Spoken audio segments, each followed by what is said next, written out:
All right. Well, that didn't work out. On to the next thing.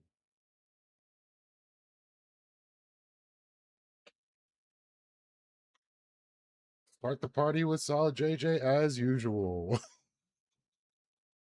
While at the Hall of Justice. So I chopped his head off. I'm sorry. I just assumed he'd follow Hydra rules, you know, but one head, two grow back. He's called the Trickster. His car was in the shape of a whoopee cushion that shot smaller than whoopee cushions at What us. part of that made you assume he could tank decapitation? Could have just asked me to reattach it. Whoa, white woman. Hey, that's Flash's seat. You can't just disrespect. What am I saying? He's not even the fastest him. How's it hanging, gang? Noticed you haven't really been calling me in lately. Sorry, Satana, but we've been doing just fine without your help. Really? You weren't just talking about murder a second ago? Murder is a Jeez. strong yet applicable word. Let me help. What was that? Like I said, I fixed it. Well, probably. Yes, Should be fine. How'd you bring a guy back to life? Last time we teamed up, you couldn't so much as pull me out of a ditch. Oh, you know how it is. It changes from moment to moment. Except that time. That was just me fucking with you. So I get the gimmick. You speak backwards and what you say happens. But what's the catch? What's the limit? Like I said, it varies. It's Sometimes a busted. lot, sometimes not at all. But on a good day, I can travel through time, alter reality, or just straight up erase people. This is like the third time someone's been able to do half of those things. Bruce, do you ever hear people list powers like that and think to yourself, why the fuck are you even still here? Something to do with money. I don't even know anymore. Keep in mind, I've pretty much got something for all of you. I can turn a rock into kryptonite, kryptonite into unbreakable binds, binds into a rock again. That'd probably be enough for you, Bruce. Fuck you. Wow, you've That'll thought get of it. everything. Here's some of those binds right now. Sure. El Becker. Dead. El Becker. Dead. El Becker. El Becker. I get it. You know, unrelated, but I noticed we sound kind of similar. Oh, I hear it too. Yeah, it's a miracle we found room in the budget for one voice actress. Don't get greedy. What I'm hearing is unless you can actually say what you want to conjure, you can't really do anything. Sounds pretty useless if you ask me. Ooh, no. If I can't use my words, I can just borrow your own. Wait, can you break the fourth I'm wall? pretty sure we all collectively stopped caring about that. Like I said, depends. That's a pretty big fucking maybe. So you can alter space and time, conjure up anything you can imagine, and you don't even need to actually say it to activate it. What's the fairness in What that? if I just punched you? Like once? I mean, yeah, that'd do it. something That's more easy. No broken need to in get fancy. magic. Yeah, besides the magic shit, I'm just normal. Anything that bring can kill Lucifer Batman in. would work. Probably even better, to tell you the truth. But that rock sounding a bit scary now, isn't it? Didn't help you last time we fought. Last time what are you talking about? Oh, right. What? I forgot that you'd forgotten that I made you forget. What? Well, actually, this is the second time, so it'd be more accurate to say I forgot that I made you forget that you forgot because I... What are you saying? Well, sometimes when it's in the best interest of the team, or me, I'll kind of make you forget a few things. You don't make me... Wait, sometimes? How often have you done that? Well, only a few. Or maybe a few more. I forget. Get it? Oh my god! Batman, calm down. Yeah, it's only been a few things here or there. Like that one time Dr. Light assaulted somebody, so we used magic to lobotomize him, and you were all like, hey, that's maybe not the most ethical thing to do. So we made you forget it ever happened. Oh, Right. All of you were in on this. And you were okay with it? Well, none of us went along with it. We just agreed to let it happen and never tell you. was that not the vibe? You know, you might be strong and all, but none of this matters. None of these matter. When we sit down and compare who's stronger and who can do what, none of you actually do half of the shit you're capable of. You can bust out as many math equations or power scalings or hypothetical situations as you want, but 9 out of 10 times you're lifting big rocks, punching people a few times, or pulling a rabbit out of your hat. This is all just a waste of time. Get real. So what, you want real? Says the man with no Fine, I'll give powers. you real.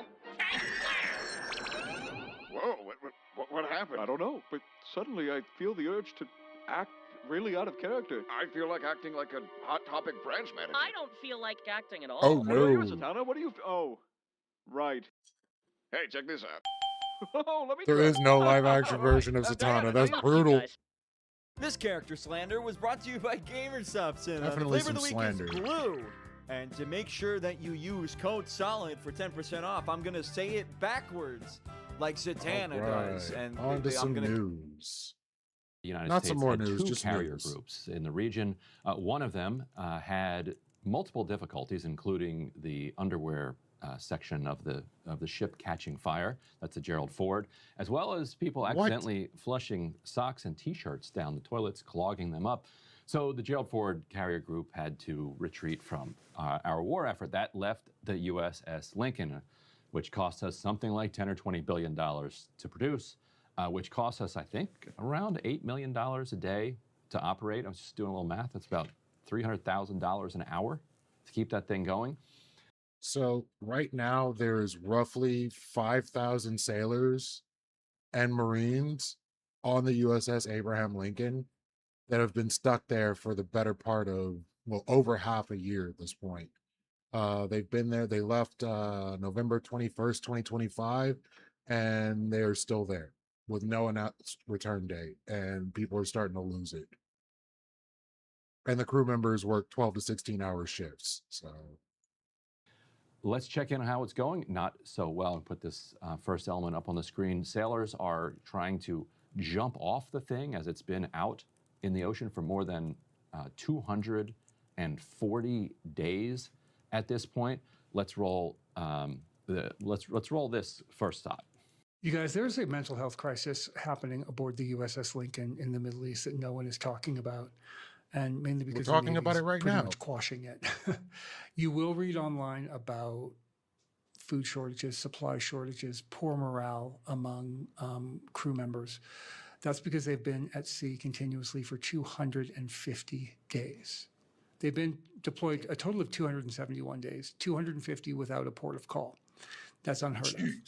Normally, they would go to port every 3 to 6 weeks. They have not been to port in 38 weeks. Keep in mind, there are 52 weeks in a year. And yes, the showers are moldy. They're eating basically like a gruel kind of slop at this point. They're not There's even no giving them deodorant, there's no food? toothpaste. My nephew has a friend on board there, and I was basically hearing updates last week when I was in the States in real time. They're not talking about the mental health crisis. 6 people have tried to jump off that ship. The most recent was last Monday. Folks trying to You know, book when it. you have not touched land in 38 weeks, in over 200 days, things start to happen to you mentally. You know, combine that with exhaustion, and deadly mistakes start to happen. So, you know, this is how the Department of War, this is how Donald Trump treats our servicemen and women. Well, we already Whose know he lives are doesn't already being respect put them. in harm's way for a bullshit war of aggression that was supposed to be over in a matter of weeks. We are further putting their lives at risk out of sheer ineptitude and neglect. It defies logic, it defies reason, and it defies basic fucking humanity. And this is not just a guy saying his nephew talked to his cousin. We can put up this next element. I think it's E2 from the Military Times. Multiple USS Abraham Lincoln sailors have tried to go overboard amid extended deployment, families say. So this is extraordinarily serious. This is, you know, you go back, you read novels or about like 19th century seafaring. Okay, they had it worse than these guys had. Yeah. This is not good. No. I mean, 38 weeks. they're getting resupplied, you know, from shore as quickly as possible from little, you know, shuttle boats going back and forth. But this is getting dark, and this is what the U.S. has to threaten Iran with as it's going into these negotiations, or negotiations that aren't exactly happening, right? Like, if you don't give us what we want in these talks, you know, we're going to, you know, unleash hell on you again, because we have the fearsome USS Lincoln nearby, which we spent billions of dollars to construct, and many billions more, you know, training and recruiting sailors and supplying them. I don't know where Paul And if is. you're I looking haven't at it, seen like, that dude in months. I'm not so sure this is in fighting force. If, you know, it has already moved significantly out of, you know, close range of Iranian missiles, which undercuts the whole point of having an aircraft carrier group, right? It's like supposed to be mobile and get you close to your targets. Now, if they come under, you know, drone barrages or other cruise missile attacks, you're going to be, you know, the sailors who are in charge Eventually, of the defense Paul of the may ship come back, but who knows? are not going to be at their peak performance. Clearly not.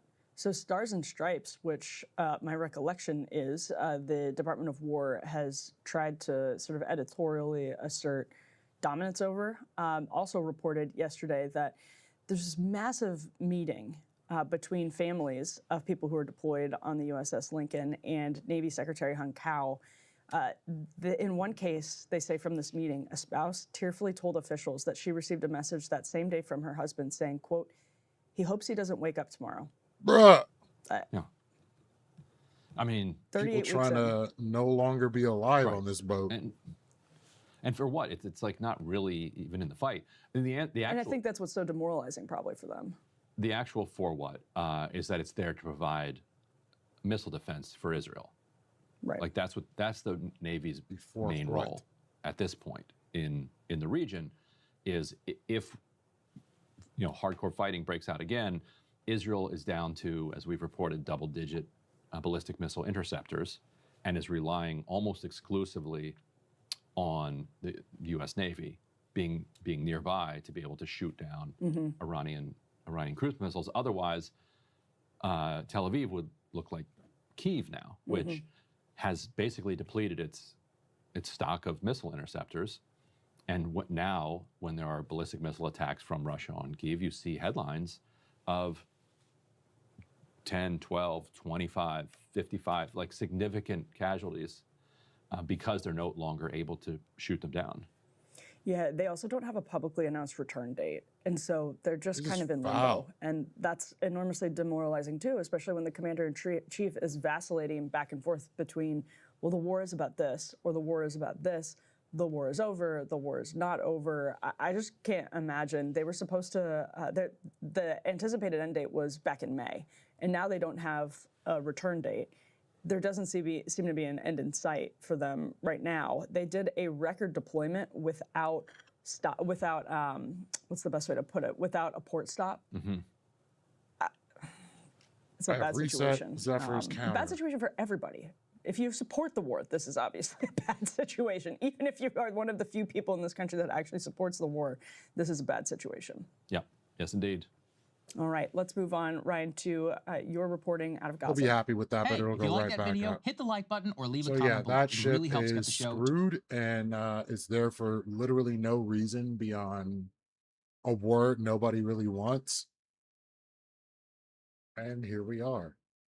So, on to more interesting news. All right, folks, I hope you're sitting down because we have some major breaking news regarding a massive personnel change in the Trump administration. Carolyn Leavitt is resigning as press secretary. Donald Trump has announced that Carolyn Leavitt is leaving the Trump White House. Carolyn Leavitt is abandoning ship, Oh no. and we have to talk about it, given that, other than Trump himself, she is by far the most successful, most high-profile pathological liar in the MAGA movement, and she will no that's longer saying be a lot. using her evil talents for evil purposes moving forward.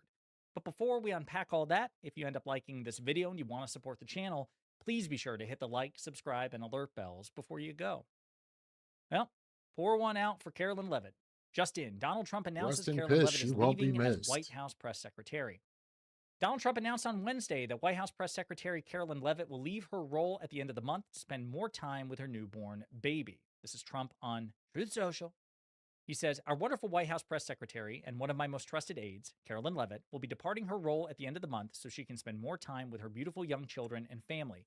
A decision I totally understand and respect. Now, it's hilarious because, Sincerely of course, Donald doubt Trump that. famously hates his family and certainly hates his children, except for Ivanka, whom he wants to fuck. But besides Ivanka, he really doesn't want to spend any time with his children. He famously didn't even attend Don Jr.'s most recent wedding, right? And he was like, I don't know. I've got some other things going on. Don, sorry, can't make it. You're cutting out, Don. So it's funny to suggest that he totally understands and respects this. Carolyn will now be one of my top outside advisors and an influential voice within the Republican Party as we work to defy history and conclusively win the midterm elections.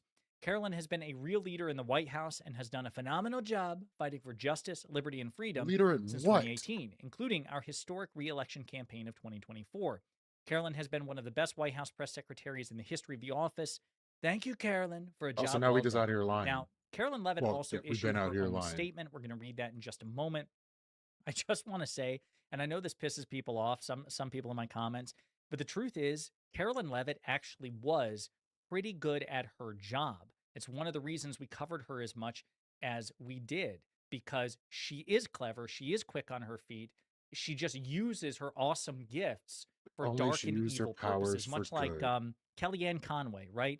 Kellyanne Conway, in some ways, is the older version of Carolyn Leavitt. She's a smart person, she's quick on her feet, and she is a pathological liar, which made her a very effective resource for Trump and the MAGA movement. She was better than Kayleigh McEnany, who in turn was better than Sarah Huckabee Sanders, who in turn was better Sarah than Huck, that Sean didn't last Spicer. It's long. actually hard to imagine Spicer, a better MAGA press what, made it 2 secretary weeks? for Donald Trump in this moment, and seems to indicate, at least to me, that Carolyn Leavitt is desperate to get the hell out of this administration. She's a rat abandoning the sinking Good ship, call. given that Trump, of course, is Oh, objectively back to more the most ships. unpopular president in American history, and given that Levitt has been back from maternity leave for weeks, and we were supposed to get like regular multi-day, press briefings Yeah, we're like not she did getting before those. she went on maternity leave.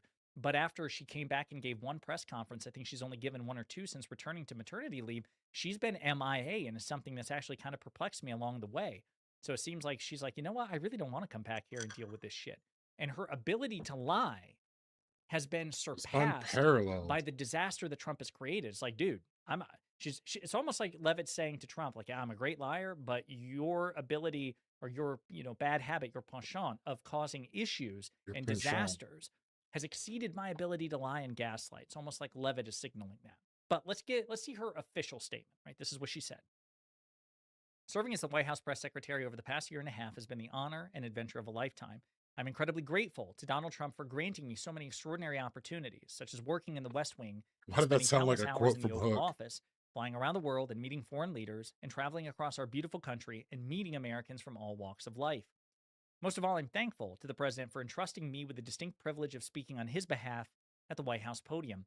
I've spoken with great pride about the many historic accomplishments of this administration. Well, that's not true because she's lying, right? I mean, there are no real historic accomplishments her of this mouth was administration, moving. at least in the positive aspect. There are many historic failures and spectacular screw-ups of the Trump administration, but she tries to avoid talking about those.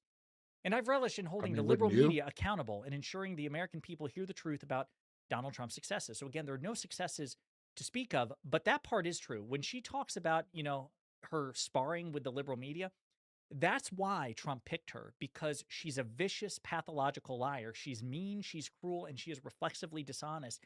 And she's smart enough to weaponize Reflexively these things dishonest. together in a very effective way. Unlike Sean Spicer, unlike That's a Sarah special Huckabee Sanders, category. Kayleigh McEnany, Sean Spicer was I think, shamelessly was the best dishonest. non-Levitt press secretary. Again, each one was better than the last. But for No, Levitt, the worse. thing that Each was really set her worse. apart is that the whole own the libs thing, that really was all she cared about. She hated, and she hates liberals, progressives, Democrats, everybody who doesn't cultishly devote themselves to Trump, she hates. And it manifested itself in her press briefings, in her engagements with the media. Being a mother and welcoming a new baby while working in one of the most demanding jobs in the world has been the most rewarding yet challenging season of my life, to say the least. The truth is, since returning to the White House after the birth of my daughter, I felt in my heart that I can't be the best mom my two young children deserve while devoting the constant time, energy, and Nobody attention required of the White House press secretary. cares. And that's why I've ultimately made the bittersweet decision to depart the White House and embark on a new Kick chapter in rocks. my life. Trump has asked me to continue serving as a But I think we have to wonder, like, whoever is going to replace her, will they be far better at lying and more shameless, or more of a Sean Spicer? Like, I'm hoping for another Sean Spicer because he was laughably dishonest. Crowd size thing was hilarious. top advisor to him on the outside, and I will always remain a vocal advocate for MAGA and the Republican And Party. he looked like a clown. Our country is facing an existential threat from an increasingly extremist Democratic Party that seeks to destroy everything great about America, and I believe it's incumbent upon all of us who care about this country to fight back against that threat. My fight is entering a new phase, but it's far from over. Thank you again to Donald Trump, the First Lady, and the entire Trump family for your kindness and generosity over the years. Thank you to our amazing Chief of Staff, Susie Wiles, for empowering me since the day she hired me on the campaign, and to Trump's cabinet, my staff, colleagues, and friends at the White House who work so hard on our behalf. So many people our to nation. blame here. It's been a privilege to serve alongside so many accomplished and impressive people, and I look forward to cheering them on over the next 2.5 years. And of course, thank you most especially to my loving and supportive husband and family for the sacrifices they made to serve in this administration. So, libertarians against Trump say you are a disaster. You won't be missed. Right. True. Another one quitting, quote, to spend time with the kids after 1.5 years of calling anyone who disagrees a threat to the Republic. You didn't need a press secretary. You need a nap. The, quote, liberal media didn't break her. Her own bullshit did. She's catching a lot of shit, catching a lot of flack in the comments section, which I can't exactly blame people about because, of course, she is a terrible person. I want to remind you, because she's gone viral recently in one of her last public appearances, this time on Fox News, Sean Hannity, she told a whopper of a lie that even right-wing media felt the need to community know and fact-check and push back against. Are we being serious? Allowing complete lawlessness and chaos across our country. We had 4 years of that under Joe Biden. Thanks to President Trump and Republicans and common sense policies across the board, our country is safer, our country is more affordable, allowing complete She got community noted for that. People Ooh-wee. CPI has risen 5.1% from January 2025 to June It's 2026. the The economy, latest available stupid. data. So Trump has single-handedly created an inflationary crisis.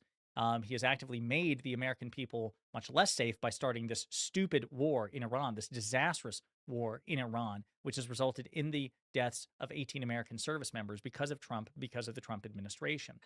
So, yeah, this is a pretty big deal, folks. And again, this is trending on social media, people reacting to this. Again, this is a pathological liar. And that's what's crazy, Toby. Like, in some instances, people are willing to take that hit to their pocket to a small degree just to stick it to the libs, but it's finally starting to break.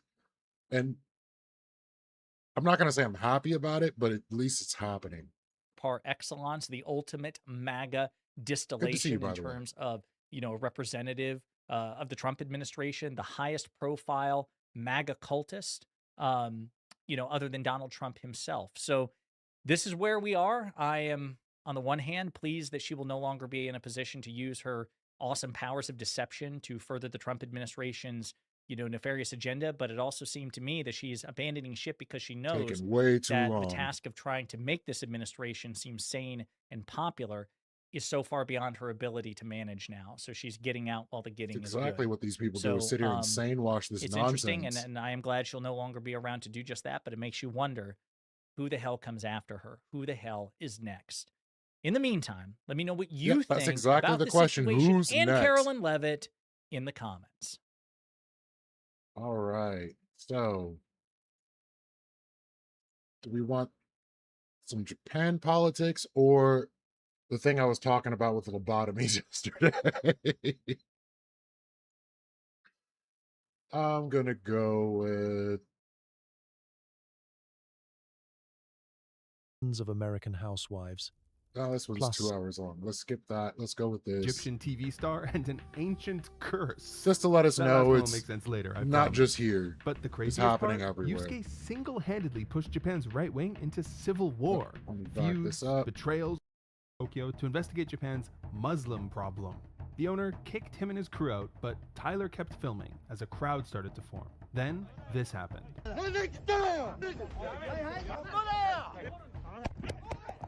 Okay, but why are people brawling in the streets over? Yeah, Japan is starting to act like the people from England and Ireland, like all the UK people, and freaking out about a Muslim population they barely even have, and starting to get extra xenophobic out there if you would have thought that was possible. Muslim immigrants in a country that's 97% Japanese? Well, right-wing anti-immigrant sentiment is 97%. surging in Japan right now. And nobody has ridden that wave harder than this guy, Kawai Yusuke, one of Japan's most hardcore right-wing politicians. 違う人は私も嫌です。日本の政治は純粋な日本人だけが発信していいものだ。核爆弾撃ったわけでもないのに Keep saying 30万も殺せるわけがないだろうってどこの日本人が。 Yusuke is one of the loudest anti-immigration voices in the country, but just 2 years ago, he wasn't anti-immigration, he wasn't even right-wing. Yusuke was, I might well, have to grab that. You know That what? was It's better if I bonkers. just show you. 世のために顔面真っ青です密ですたら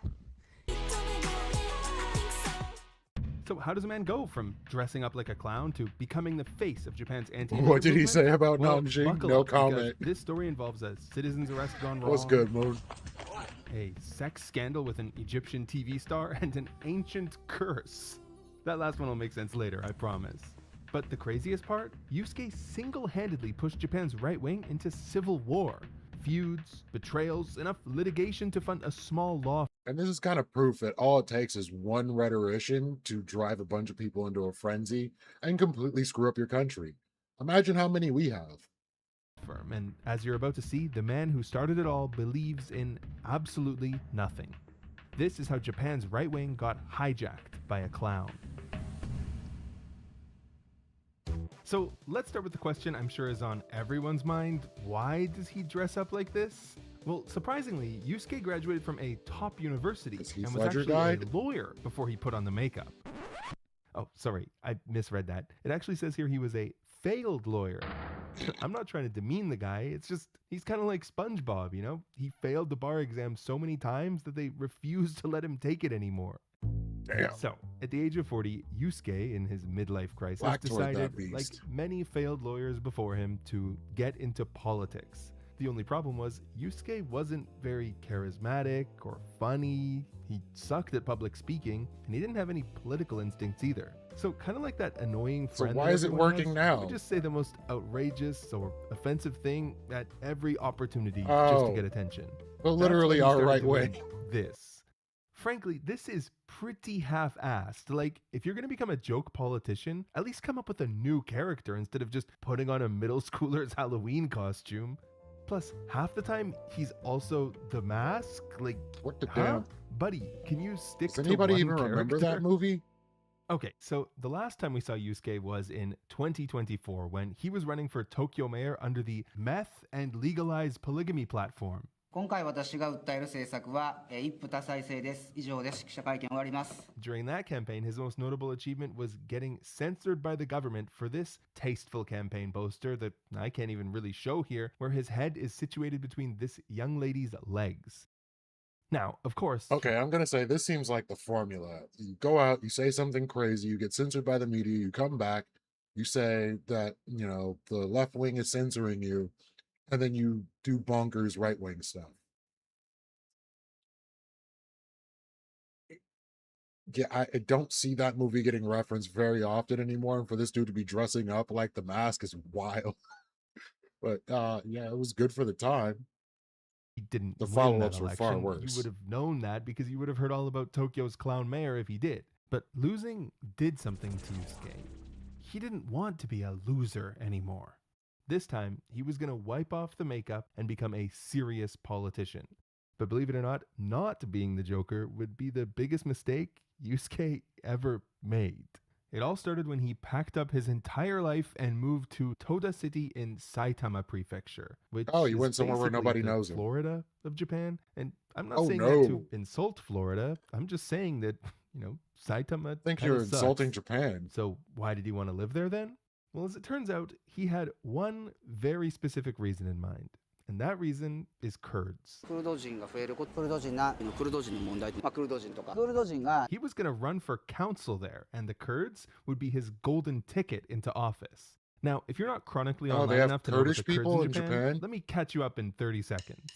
The Well, Kurds are a damn. group of people from here. There's about 3,000 of them in Japan as refugees. And We most of screwed them live in over and one they ended up city in Japan. Saitama. Now, Japan is super strict and does not approve their asylum, but they can legally reapply as many times as they want. They're in this limbo where they can't legally be deported, but also can't legally work. So they get paid under the table by other Kurds. Everything came to a head in 2023, though, when a feud between two Kurdish families escalated into a 100-man brawl on the street. And that was the spark. Despite Whoopsie no evidence poopsie. that Kurds commit more crime than anyone else, a movement to deport all of them caught fire overnight. But what was Yusuke gonna do about it? I don't know, and neither did he. He mostly just posted a bunch of videos of Kurdish guys hanging out in this alley, writing about how scary they were and how they were making Japan unsafe. Look at them, smoking, illegally within 100 feet of a subway station. And I'm not cherry picking these clips either. Every time he posts some Kurds, it's always these guys smoking in this alley. And by the way, this alley isn't even in the city where he's running for office. you It's in the city next serious? door. So he's complaining about some guys who aren't even on his turf. But somehow the Protect Warabi's Alley platform fucking worked. And the Joker won with the most votes in history. In history. Yeah, not one Give people year something after to being hate, the I meth swear. and polygamy guy, Yusuke got elected to a city council on a platform of safeguarding Japanese culture.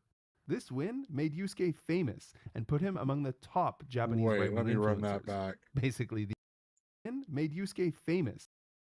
I will protect Japan. I will protect Japan's traditions and its public safety, resolve the Kurd problem in southern Saitama Prefecture, oppose policies expanding immigration, abolish welfare payments to foreigners, ban foreigners from acquiring land in Japan.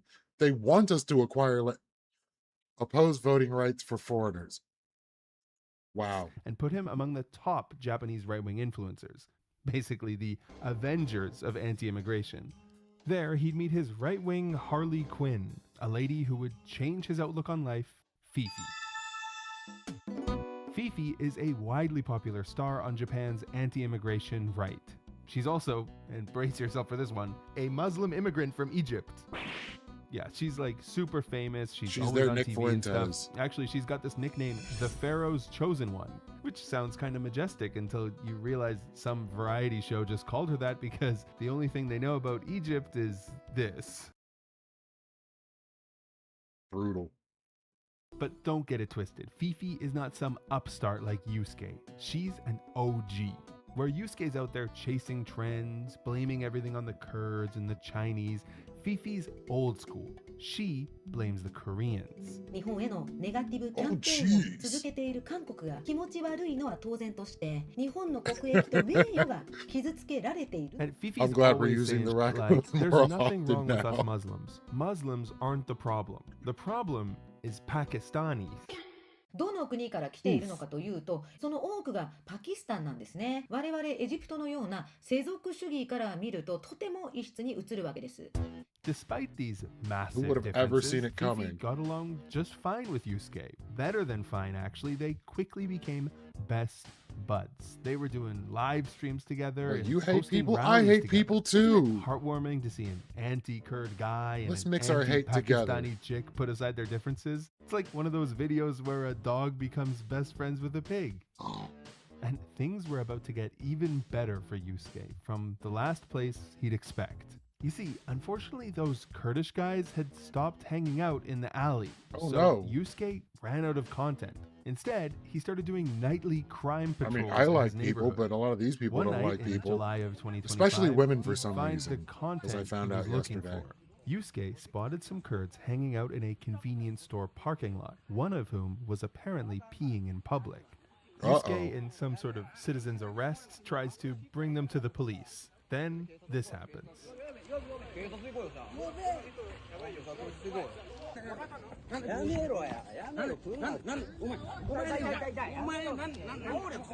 You should run, buddy.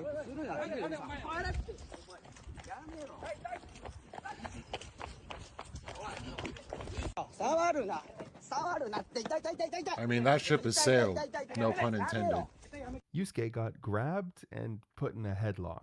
Afterwards, he posted this picture of himself in a neck brace and a doctor's note saying he had a bruised arm. Bro, But you put Yusuke yourself was in a neck acting like he'd brace. survived You the Battle suck. of Helm's Deep. This was the jackpot. I mean, he got the perfect clip. The Joker gets roughed up by some Kurds. Oh, what's that? Yeah, he They're pulled a Nancy actually Mace. Nepalese, which you didn't admit until a year later? It was Don't worry about Nepalese that. I'm people. sure your fans won't notice. Regardless, the incident went Whoever lets extremely the truth viral, get in the and way of a Yusuke great began party. building a large following of people who looked up to him as the anti-Kurd guy. He be right became back. the face just of got the a whole phone call. movement. However, this was a huge problem for him because, as we've discussed, Yusuke has no idea what the fuck he's doing. A year ago, he was still putting on the makeup. In fact, when he was the Joker, he ran on a pro-immigration platform. 愛の力ということで、動物愛護の問題とか、LGBT と差別の問題を主に、訴えてます。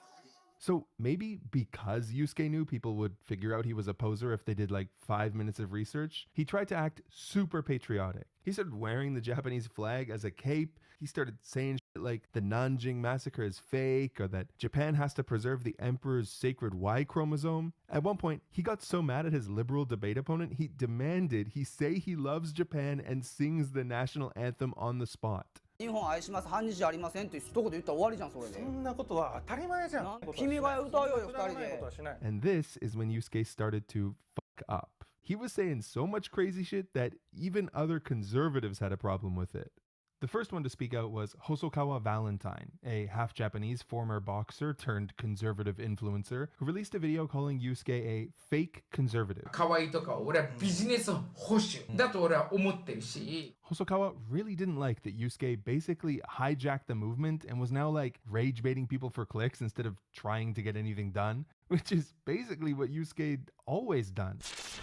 Of course, when that got back to Yusuke, he didn't like it one bit, and he had some choice words to say about impure Japanese people voicing their opinions in Japan. 外国の顔してる人間に日本の政治語られたくないんですよね。もう見てて虫唾が走るんですよね。黒人の顔してるやつにもう日本の政治語ってるの見てるだけで私はイライラくるんですよ。もうこんなん言うたら差別的やってなるかもしれんけど、血が違うんですよ。血が違う。血が違う人は私も嫌です。日本の政治のことは一切発信しないでください。気分が悪いです。日本の政治は純粋な日本人だけが発信していいものだ。They're definitely gonna call me racist for this one, guys, but people with different blood make my skin crawl. Like, buddy, yeah, that's called racism. So, wow, he's gone full Draco Malfoy now. I mean, it was only a matter of time. But here's where his viewers asked him an astute question. Aren't you, like, best friends with Fifi? 私ね、病気やと思うんですよね。精神的な病気なんじゃないかなという気がして、あまりにも二重人 I'd 格 say す more ぎ like る a から Japanese Alex That's a Jones, pretty but harsh thing to say about a or maybe close a cross friend between and the two. political ally. I wonder what possibly could have transpired between them. Yeah, they were sleeping together. They were obviously sleeping together and she dumped him. I mean, look at this guy. He just oozes bitter ex-boyfriend energy. But okay, let's be fair to Yusuke for a second. I mean, nobody looks good when their dirty laundry gets aired in public. have to be Like, fair who to amongst Yusuke? us hasn't gone on a full-blown racist rant against our ex after a messy breakup at the age of 45? But Yusuke's fans were surprisingly tolerant. Well, not tolerant of Muslims, but of Yusuke having sex with one. But from here, Yusuke would make 3 massive mistakes that would land him in hot water. Now, I had to watch a lot of random Japanese live streams and dig pretty deep to find this lore, which isn't easy unless you're a fluent speaker. And that's where today's sponsor, Migaku, comes in. When I first started learning Japanese, textbooks bored me to death, but making the leap to real anime and dramas felt impossible. Migaku basically solves that problem. It's a browser extension and app that lets you learn from stuff you'll actually want to watch. Like, I'll be watching something on Netflix or YouTube, and I hover over a word I don't know, I get an instant explanation, and one click turns it straight into a flashcard with audio, image, and everything. There's even a photo feature, so you can snap a picture of a manga or a menu They got or a restaurant and Marte. study straight from that. If you're a total beginner, they've got entire Oh, I want to courses go starting back, but from I don't want to hiragana make you and watch building all the that. way up to advanced grammar. And they just Oh, launched a feature oh, that recommends video jeez. content matched to your exact level. So It is a if you're stuck Japanese wondering what to read Marte. next. I'm always trying to improve my Japanese, and I've incorporated Migaku into my everyday studying. It's just shameful. that convenient. It's even got pitch accent, so advanced learners will know exactly how cool that is. And one subscription covers every language they offer. So you get Japanese, Korean, Mandarin, Spanish, you get everything. Plans start at just $10 a month, and with my link in the description or pinned comment, monthly and yearly plans come with an extra month free. Or you can grab 50% off a lifetime subscription with all languages included. Seriously, click the It link. could be It's the Z. best Oh, deal I ever. reset your Now, back to those 3 counter. mistakes Yusuke made. The first one was that he could not stop use it crashing wise. out. Oh, You there he see, goes. Hosokawa didn't escalate his feud with Yusuke, and he called a truce. Probably because he knew Yusuke loves to make drama. Even Fifi shut up because she knew better than to provoke a guy who just spent 3 years living as the Joker. But Yusuke seemed to be taking it pretty hard because we're 5 months out and Buddy is still posting about Fifi almost every day. He's saying she hates Japan. He's saying she's only mad at him because he wouldn't marry He's her. slandering And of his course, ex he had to share this like a embarrassing live boss. stream where, well, for some reason, she was in a restaurant yelling, "Dick, dick, dick, dick, dick."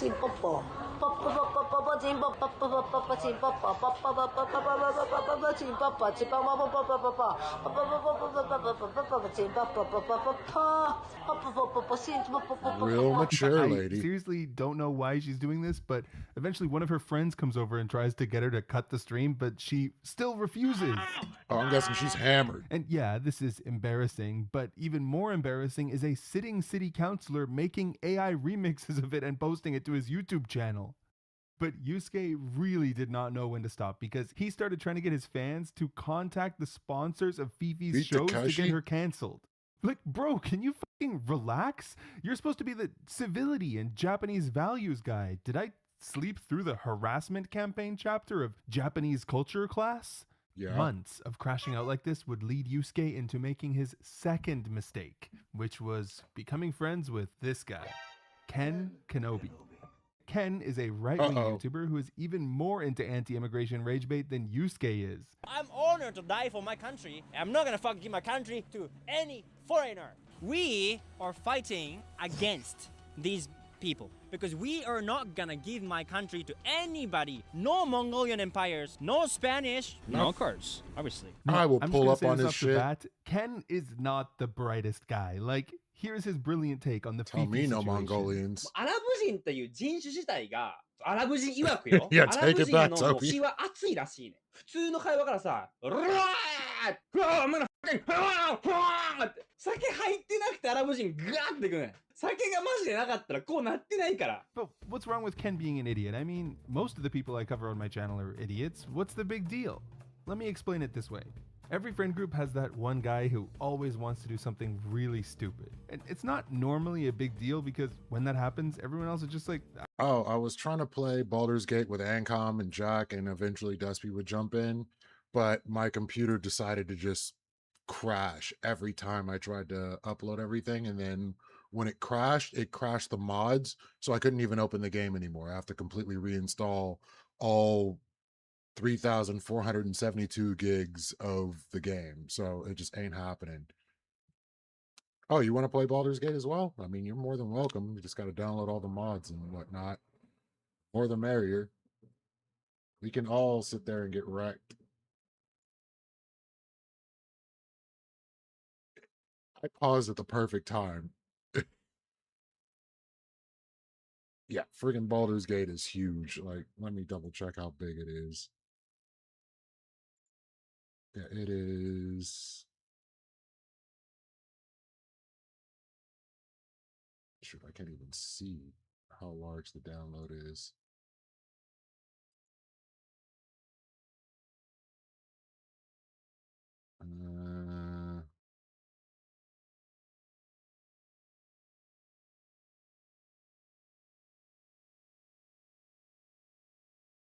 Yeah, I just know it's huge. Where is it? Yeah, why doesn't it show the size of the download? Oh, well.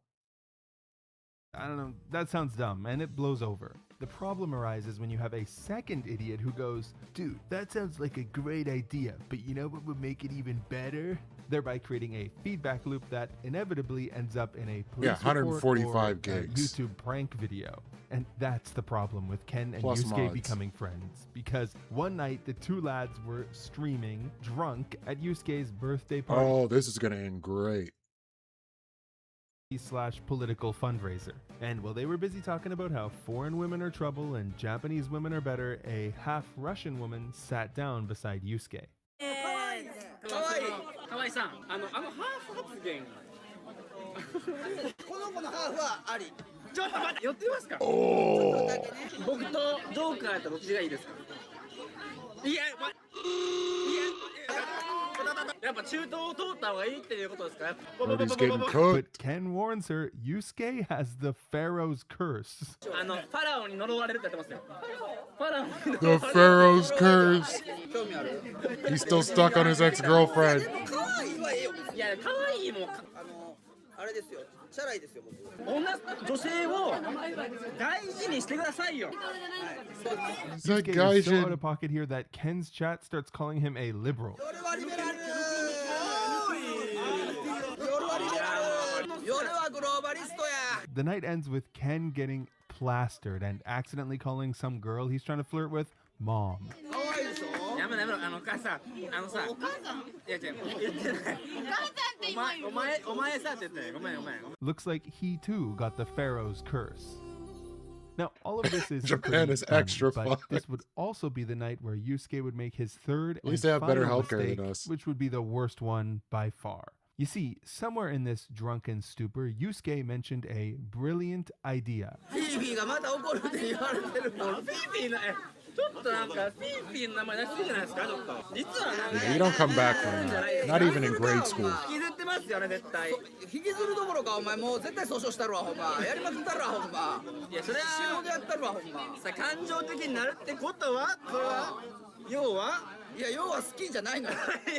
要は好きじゃねえよ。 Yeah, he really fucking did this. I mean, maybe it was the Pharaoh's curse, or He's maybe good. he just really didn't want Ken to think he liked her. But on April 21st, emboldened by his string of good decisions recently, Yusuke took Fifi to court for defamation, threats, and for sexually assaulting him. He I wanna be sued his clear, ex? Obviously, all assault claims are serious and should be investigated. But that's exactly why Yusuke's next move is And so I am weird. rabid. So I tried to see if he had any Donate. evidence of Give this me money. alleged assault, right? Well, apparently he does have evidence. He's just put it behind his YouTube membership paywall. I guess instead of discovery, Fifi's lawyers can just pay him $7. Fifi, on the other hand, has released plenty of chat logs of them being all lovey-dovey with each other and photos of them amicably together at a Korean restaurant on the day after the alleged assault.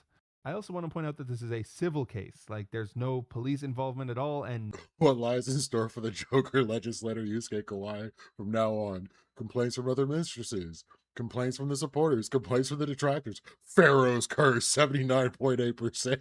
none of the parties have been investigated or questioned by the police. Look, I know most of you have already come to a conclusion about what happened here, but I just want to come out and say I don't know what happened here. I'm not implying anything. I'm just showing you guys the facts. Now, it's unclear how this lawsuit is going to go because, it's Yusuke. Oh, He's don't you the start Beth with me, Angelini Rabbit. guy. He's got some skeletons in his closet. The first shot came from Suzuki Nanako, a right-wing VTuber who apparently used to work in Yusuke's campaign, Bruh. only to turn against him Right-wing after learning what VTuber. happened to the women who work for him. Japan Now, is you may want to cursed. grab a scone or something because the tea is about to be spilt. So on March 27th, Suzuki released an interview with a half-Russian, half-Japanese woman named Layla. According to Layla, she applied for a mysterious position at Yusuke's company in 2022. However, once Yusuke told her that the job was an NHK fee collector, a pretty shitty job, Layla immediately backed out. But the next day, Layla says Yusuke called her again to offer her another mysterious position. He wanted to talk to her over dinner. So they go to dinner, and of course, Yusuke never mentions the job. He just immediately tries to take her to a love hotel. I think you can see where this is going, and yeah, they went. Now, you might be wondering, did she at least get the job? The job that she came for? Well, Layla says he texted her saying, "Sorry about today," and she took that to mean there was no job. So flash forward 3 years, and according to Layla, Yusuke, now a city councilor, reaches out again. And this time he doesn't even bother pretending he has a job for her. Instead, he just acts nice and pretends nothing happened, like he thinks she just forgot or something. But eventually he gets her to agree to meet up on the condition that they actually date this time. Now, Layla says the first thing Yusuke did was take her to Don Quixote to buy lube, but he wouldn't go in because he was too afraid of being recognized, because he's super famous. Next, he took Layla to his apartment, and when she got there, the only things she saw were a desk, a computer, a pile of campaign flyers, and a bed with Mr. Joker lying on top of it, buck naked, on top of a plastic sheet. According to Layla, Yusuke is sitting there on the bed reading adult manga on his phone while Layla hops in the shower. In the shower, she discovers that he doesn't even have shampoo in his bathroom, he just has hotel soap. This is and crazy 3 bottles work. of lube, of course. And then right as they're getting intimate, Layla says Yusuke tried to record her.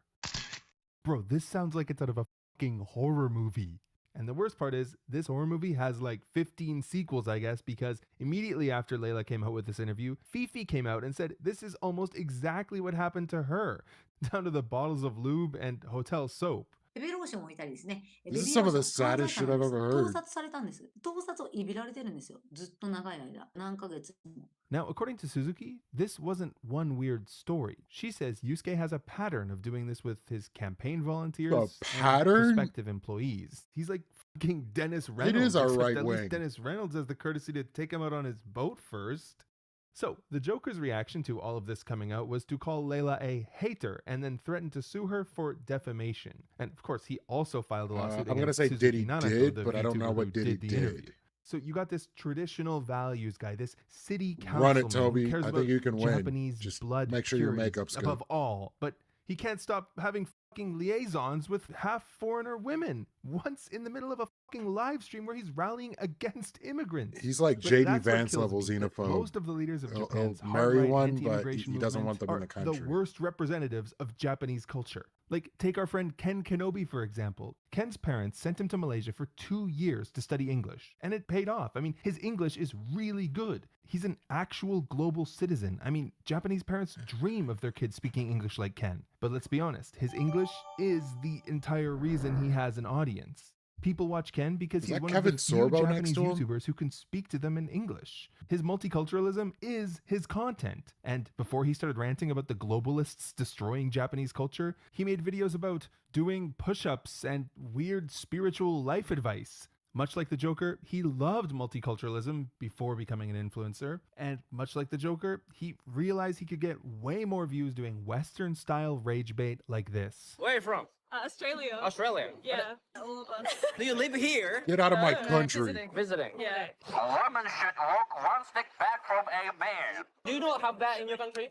Not really. You know, man has to be the leader of the cow. Wife has to support husband's back. Yeah, no, Holy I don't- shit, it's Japanese Marte. Yeah, yeah. But independence will destroy the society. You know that? Oh. Wait, no, we had Japanese Because- Marte earlier.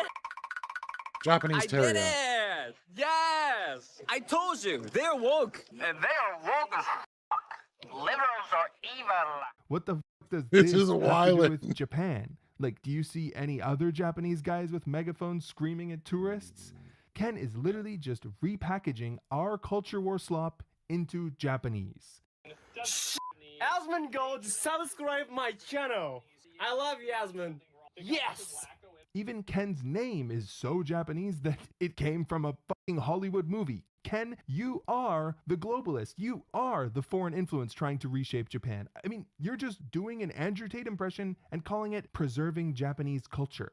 呪いです。フェミニストは呪い、呪霊、呪物です。 What do these guys even want at this point? Do they want to expel all the immigrants from the country, even the ones who are there legally? I remind you, Japan's conservative government gave these people visas to boost their economy. Even the Kurds are not a real issue. I mean, Japan already changed that infinite all visa 12 of them. loophole back in 2024. Like, okay, you guys don't want Kurds, but you already got what you wanted.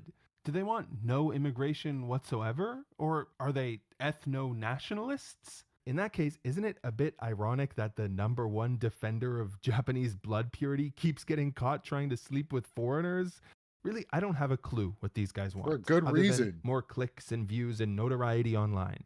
Which brings us back to where we started. Ken and Yusuke picking what a you fight did. outside of the Kurdish restaurant they've just been thrown out of. Fully convinced There's a that Kurdish they are the restaurant? heroes I in wonder the what story. Kurdish food is like. It's probably banging. みんなのせいにしないよ。クルド人はやってるのはもちろんすごい悪いよ。こちらもクルド人として恥ずかしいのね。恥ずかしいのでも一人がやったことをみんなクルド人は同じことをやってるわけじゃないでしょ。日本人も同 Look じ at こ that とをやってる。日 accountability. 本人みんなやってるわけじゃないでしょ。同じこと。 So basically- 犯罪は日本人、トルコ人、クルド人、ドイツ人関係ない。犯罪は犯罪。いや違う国関係ないよ。いやあるそれが違う。あるだからだ Uh, から if they can get past the By the way, walls, this guy's the they're owner more of than that welcome. They're restaurant one of Happy us. Kebab, Tefik Tash, who has been legally living in Japan for over 20 years. And you know, in 2024, when there was this massive earthquake in Noto, Tefik and some other Kurdish volunteers drove 11 hours to go and feed the evacuees. Apparently they made korba, which is this lentil and vegetable stew that actually looks really good. But for the evacuees, they made it special with like 0 spice so that everyone could eat it. They ended up providing around 5,000 Bruh. meals. But when has the Joker or any of these guys ever done anything that actually helps other people? These guys will never do anything that doesn't directly benefit themselves or grow their brand because, No, frankly, really? that's all that they've got. They're not creative or funny. They were complete losers and failed influencers before they found their calling as guy who blames everything on foreigners. Would that really be There's a a reason commitment, they though, can't Rabbit? get along with anyone. I mean, even people who are 95% aligned with them. The only way these guys can succeed is by saying the most provocative shit and pissing off as many people as possible, which is why this clip really surprised me. My way of thinking is like, okay, powerful people try to make us fight each other on the battlefield when we love each other. They do propaganda. Oh, Japanese are demons. Japanese are like fucking crazy people. They're like evil. And they spread the news in Japan. Oh my god, people from the other continent is so evil. They try to like fight each other for their benefit. If we fight, that's a lose for everybody. Ken, that is the smartest thing you've ever said. And you know, I feel When they're like not you grifting, legitimately they believe accidentally it, hit the and not nail on the other head. stuff you say. Don't waste your potential rage baiting people online, Ken. You could do so much more. I believe in you, man. And as we catch Are up you to the seriously present, gonna Yusuke still BTS hasn't jacket slowed this down. man? In March, he showed up at the Kurdish annual festival, a celebration with food and music. Regardless of what you think about the Kurds, this is a wholesome, family-friendly event with like kids and stuff, and Yusuke went there for the sole purpose of disrupting it, to make content. That's like something Johnny Somali would do. Well, Yusuke got punched again. This went extremely viral, of course, and only helped him. But things haven't been all smooth because sailing he for is an Yusuke. anime villain. Buddy is currently in What's an the why insane for? amount of lawsuits against so many different people. It's almost as if he wishes he was a lawyer. Not only that, it seems he's frantically trying to scrub the internet of all his old clips, especially the one where he comes off as super racist. I mean, he even threatened to sue Hosokawa Valentine for reposting it. But yeah, his follower growth is slowing down, which might be because all he does is post about Fifi, and recently there have been anti-Yusuke protests in his own district. People are marching outside with signs calling for his resignation. I mean, you can win all you Making want everybody on the internet, look but bad. when your citizens are rallying against you in real life, people start to notice. This whole time, Yusuke's MO seems to have been that all attention is good attention, and he might have to learn what happens when that stops being true. He might have removed the face paint, but everyone can still see that he is a clown. So yeah, that's the story of the Japanese Joker. And hey, with this video, I think we've completed the trilogy: Tachibana, Hezuma, and now the Joker, the three most famous troll politicians in Japan of today, and we've covered all of them. Which also means, unless something insane happens, I am done with politics videos for a while, okay? So thank you guys for watching. Thanks to my patrons. At who this make point, all it'd of be this stuff Japanese possible, privilege, and but I'll see you next keep time stepping for outside something of the different, hopefully. guidelines. Peace out. All right, now on to a different form of racism. Officer Tatum said he had never experienced systemic racism. Honest to God truth, I have never experienced systemic racism. The man was a police officer. He was the embodiment of systemic racism. He was implementing systemic racism. Tatum is a guy who went viral for saying things. See, that was what was weird. He would switch back and forth between the Heath Ledger Joker style and the Joaquin Phoenix Joker style, and then throw in some Jim Carrey for flavor. Like, so weird. That racist people want said, and now he has a job doing that. He's the new black face of white supremacy. No, Moon, the you MAGA missed it. whites love to hear one of us. The policy was he's going to get rid of the problems that don't actually exist by highlighting the minor issues around it that kind of look like it exists. And then when it's gone, he can say it worked. So black people can be racist. Obviously, black people can be. Us Moving on. selling us out. But it's impossible for him or any black person to live in America and not experience systemic racism. Part of systemic racism is that in some situations, you may not be able to see it. For example, in the 1950s, it was against the law for black folks to own homes in many Embrace the neighborhoods. debate. In many other places, it was not illegal, but it was widely agreed upon among the whites that they would not be selling their homes to black people. Through That was a laws thing. and customs, it was nearly impossible for black families who are the grandparents and great-grandparents of modern black folks to own homes. This is where the racism comes in. The government created these maps of cities based on a color-coded scale, but written into law was that for a neighborhood to be ranked green, it had to be only white. Then these governments used their maps to decide where to put money. They gave money to white people Maps and are left always a everybody else in the problem. dust. They also funded the creation of suburbs, but only if the suburbs promised not to sell to people of color. Now, redlining Covenant was laws. outlawed, but it still matters, because owning a home is how you build wealth, and wealth is passed on to your kids. So if we gave a bunch of white people houses 2 generations ago, Owning a home is a critical way for a family to build wealth. And many white families were able We're on to the same purchase page, homes Moon. in the 40s, 50s, and 60s and experience tremendous growth in their wealth as their home exploded in value in the 70s, 80s, and 90s. Meanwhile, the overwhelming majority of black families were Well, yeah, because that's because they're contributing to the systemic portion of the racism. So it's not that the black person himself is racist, but he's contributing to a racist system. And also maps are racist. Correct. unable to experience that growth. That is an example of systemic racism. There's systems of historic home ownership that have helped many white families grow and store wealth while few black families have been able to do that.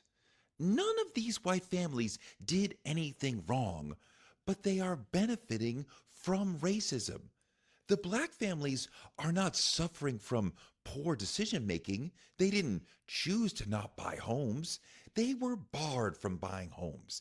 And that fact pattern. Wait a minute. I contribute to racist systems every freaking day, mostly in buying electronics. But this is something that has to happen because I'm not going without a phone. Continues to impact black and white people today. The grandparents who have money they can pull from their home as a source of money for a grandchild to attend college or start a business or buy a home. This is not abnormal in the white community. The older generations are able to help the younger ones start growing wealth. Very I feel like the worst thing I could possibly do is answer have that this question. sort of inheritance. In black families, it's much more normal to have a negative inheritance, as in the younger generation must pay to take. So, a black person calling another black person the N-word, they usually don't use the hard R, and I think if they did use the hard R, it'd probably be an issue. But at the same time, it's not meant to denigrate the other individual unless it is to denigrate the other individual, and still it doesn't mess up their pocket. We made a phone out of paper once, and it wasn't racist. I had to yell really loud. Me and Marte are on Confluence stream. You could come call them our names. Oh, that sounds like a great time. Care of the older one because the older one hasn't been able to save because they couldn't buy a home, because they couldn't get a great job. Well, yes, because it's These Comic are Sans. systems that are There's discriminatory, no way you can take it leading seriously. to negative impacts on black people. I think I should be In able to this sue case, the bank if that black happens. people having less money than white people. And we know there's a huge imbalance in the racial wealth gap. Why does the average white family have 10 times more wealth than the average black family in 2025? The racial wealth gap is bigger today than it was in the 1960s. After civil rights, How the heck after do I get supposed on the progress, Confluence's stream? after decades of pretending the playing field is equal. White families sit at about $170,000 in wealth. Black families sit at $17,000. Oh, Not it's a because black people StreamYard. don't work hard, but because the system was designed to build white wealth What and up, erase Jay black Lee? wealth. Redlining, predatory loans, stolen land, job discrimination. Every generation of white families passed Yeah, down historically, assets. pocket Every watching. generation of black families was forced to start from zero again, and the gap is still widening. Tatum Yep, has I want this. no idea how many of the white people in his generation are getting financial help from their grandparents. And that help is critical to them ascending to the upper middle class. No one in the situation is doing anything evil. No specific black body is being harmed. Is there an intention of hurting black folks? Probably not. But racism doesn't always arrive with a pitchfork. It can often look like blacks are treated far less well than whites, and that has a massive I'm impact. inclined to agree with you, Rob. Grandparents have every right to give that's their because money Reagan is the to their devil. descendants. But look at the larger context. What is the reason why so many white grandparents have more to give and most black grandparents don't have much? It's nothing. not poor decision making from the black families. It's decades of real estate racism and segregation. And even where those laws are not on the books now, the multi-generational impact of the laws remains. Speaking of real estate racism, if Tatum has sold a home since he rocketed to fame or infamy, he probably paid a secret tax that only black homeowners have to pay. Studies and lawsuits have shown that real estate appraisers tend to appraise homes owned by black people Here's your less answer. than homes owned by white people. So, like, literally, if you get a white family to give viewings of your house and act like a white person owns the house, you'll get more money for the house. All the same, more than likely, if you go and try to get a house, your loan is going to be worse. So that's why I say, like, when it comes down to reparations, favorable loans would be something that would be in that package. This is Another example of racism that could happen to you and you might not even know that it happened. There are documented cases where black homeowners had their homes appraised significantly higher after whitewashing their homes, as in removing family photos and having a white friend stand in for the walkthrough. Would you be my Homes in friend, Rabbit? majority black neighborhoods are appraised lower than homes in majority white neighborhoods with similar features. Brookings and Freddie Mac have both quantified that. And a 2025 report from the National Association of Real Estate Brokers found black homeowners have lost $150 billion in home equity due to biased appraisals. In some neighborhoods, black-owned brilliant homes move, were Toby. undervalued Brilliant. by 47% Why compared didn't I to think of similar that? homes in white neighborhoods. A Zillow study found the typical home value of Boston area homes with black homeowners is 18% Medical industrial less complex? than homes with white owners, costing Boston's black homeowners literally $2.5 Silicon Valley. billion. Another study said black-owned homes in LA were undervalued by 48%. That's a massive amount of wealth being lost by the black community. If Tatum I guess gets I'm gonna behind the hop wheel on of a this car, Confluence we know stream. black drivers are stopped by police at higher rates than white drivers and are more likely to be searched during stops. The Stanford Open Policing Project analyzed 200 million traffic stops to tell us what we already know. Black motorists are policed more aggressively. We find that black and Hispanic drivers are ticketed, searched, and arrested at higher rates than white drivers, even after controlling for location, age, gender, Yeah, and year. but the pattern is widespread.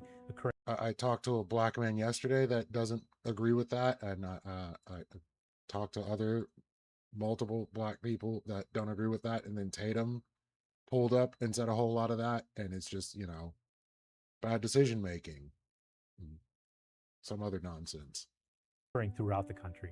If Tatum applies for a mortgage, which is likely given all the MAGA money being thrown at him, well, good luck, because black mortgage applicants are denied at roughly twice the rate of white. Oh, but Jay Lee, you got to understand that a black person with no criminal record has less of a chance of getting a job than a white person with a felony. So even with a criminal record, it's not even that. Like, had Jeffrey Dahmer been black, he'd have got so much faster. Applicants with similar financial profiles, even after controlling for credit score and income. If he thinks his media empire could use funding to grow, or if he's got some business idea that could use VC funding, I believe they did, but they're really hard to get find. Under 2% of all VC dollars. The VCs are not trusting black founders. Is it their right to spend their money how they wish? Of course. But when we pull back, we see lots of white boys in hoodies with half-baked but trendy ideas raising millions for ideas that aren't turning a profit, while it's rare that black founders are given a chance. And we have to ask, why is that? What's really going on? Again, blackness is being penalized. Blackness is a hurdle as we move through the world. Tatum keeps saying, does it stop black progress? No, not in every case. But the bar isn't either Rabbit systemic is racism always stops amazing. you and you're homeless, or it's no big deal. There's many ways that it makes succeeding harder, or it makes living as black harder. And people might push through and succeed anyway, but that doesn't mean systemic racism doesn't exist or isn't a big deal. Tell that to all the people who were arrested, charged, sentenced when they wouldn't have been if they were white. If Tatum goes into a hospital, black patients are undertreated for pain relative to white patients with the same conditions, tied to false beliefs about biological differences in pain tolerance. This is what Santana was talking about on Surrounded. Many people in the medical community think black people have a higher pain tolerance and Guarantee treat you them I don't. accordingly. We were talking about the effects of I will systemic squeal. racism, and more so I was getting into the effects of medical racism. Of course, he didn't know any of the things that I was talking about. So are you saying that when you go to the hospital, doctors are intentionally being racist I'm against saying black that people? doctors are taught through pseudoscience. Best This is a case study Santana. completed that's published on PubMed that talks about the racial biases in pain assessments and treatment recommendations, and also false really beliefs about biological differences between black people and white people. The brother was saying on Surrounded, black mothers die from pregnancy-related causes at roughly 3 times the rate of white mothers, a gap that persists even controlling for income We hate to and disappoint education. around here. This is stemming from race leading people to see blacks as lesser. There's also systemic racism in high school. Tatum went to public high school in Fort Worth, Texas, and in many public high schools, black students are suspended and expelled at far higher rates than white students for the same infractions. Which was crazy because, like, when I was graduating in high school, we, like, before graduation, we used to, like, show up in the quad and we just sit there and roast each other and, like, have freestyle sessions. And when, you know, somebody was about to roast someone, they would say, "I'm going to shoot on you." And we knew what it meant. Everybody knew what it meant. And some chicks, you know, pulled up to the quad and they ended up getting roasted, and they went to the office and said that they were threatened with being shot. And pretty much everybody that was up on the quad that day was not allowed to graduate. And then eventually they had to renege on that, and they didn't allow them to walk, but they allowed them to graduate. It was crazy. Starting as early as preschool. Also, schools in predominantly black school districts receive far less funding per student than schools in predominantly white districts, even when they serve similar numbers of students. This is because public school funding is tied to local property taxes, which is tied to historically segregated housing patterns. So, black children are getting a poorer education because of segregation, which is no longer written into the law, is awesome, but still has an impact on us to this day. Because Jamal's school district is mostly funded by property taxes, his school is not very well funded. His classrooms are overcrowded, his teachers he's are just laying out underpaid, and he facts. doesn't have access to Dude has, high-quality tutors or extracurricular for all intents and activities. purposes, Kevin's school a district pretty is also amazing funded by life. property taxes, so his school is very well funded.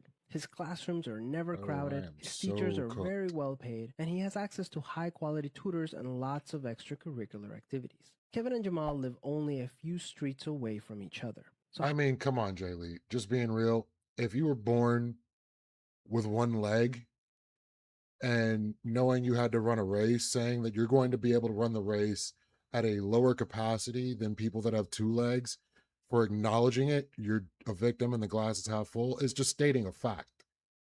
how come they're growing up in such different worlds with such different opportunities for success? The answer has to do with America's history of systemic racism. To understand it better, let's look at what life was like for Kevin and Jamal's grandparents. Decades after the Civil War, many government agencies started to draw maps dividing cities into sections that were either desirable or undesirable for investment. This practice was called redlining, and it usually blocked off entire black neighborhoods from access to private and public investment. Banks and insurance companies used these maps for decades to deny black people loans and other services based purely on race. Historically speaking, owning a home and getting a college education is the easiest way for an American family to build wealth.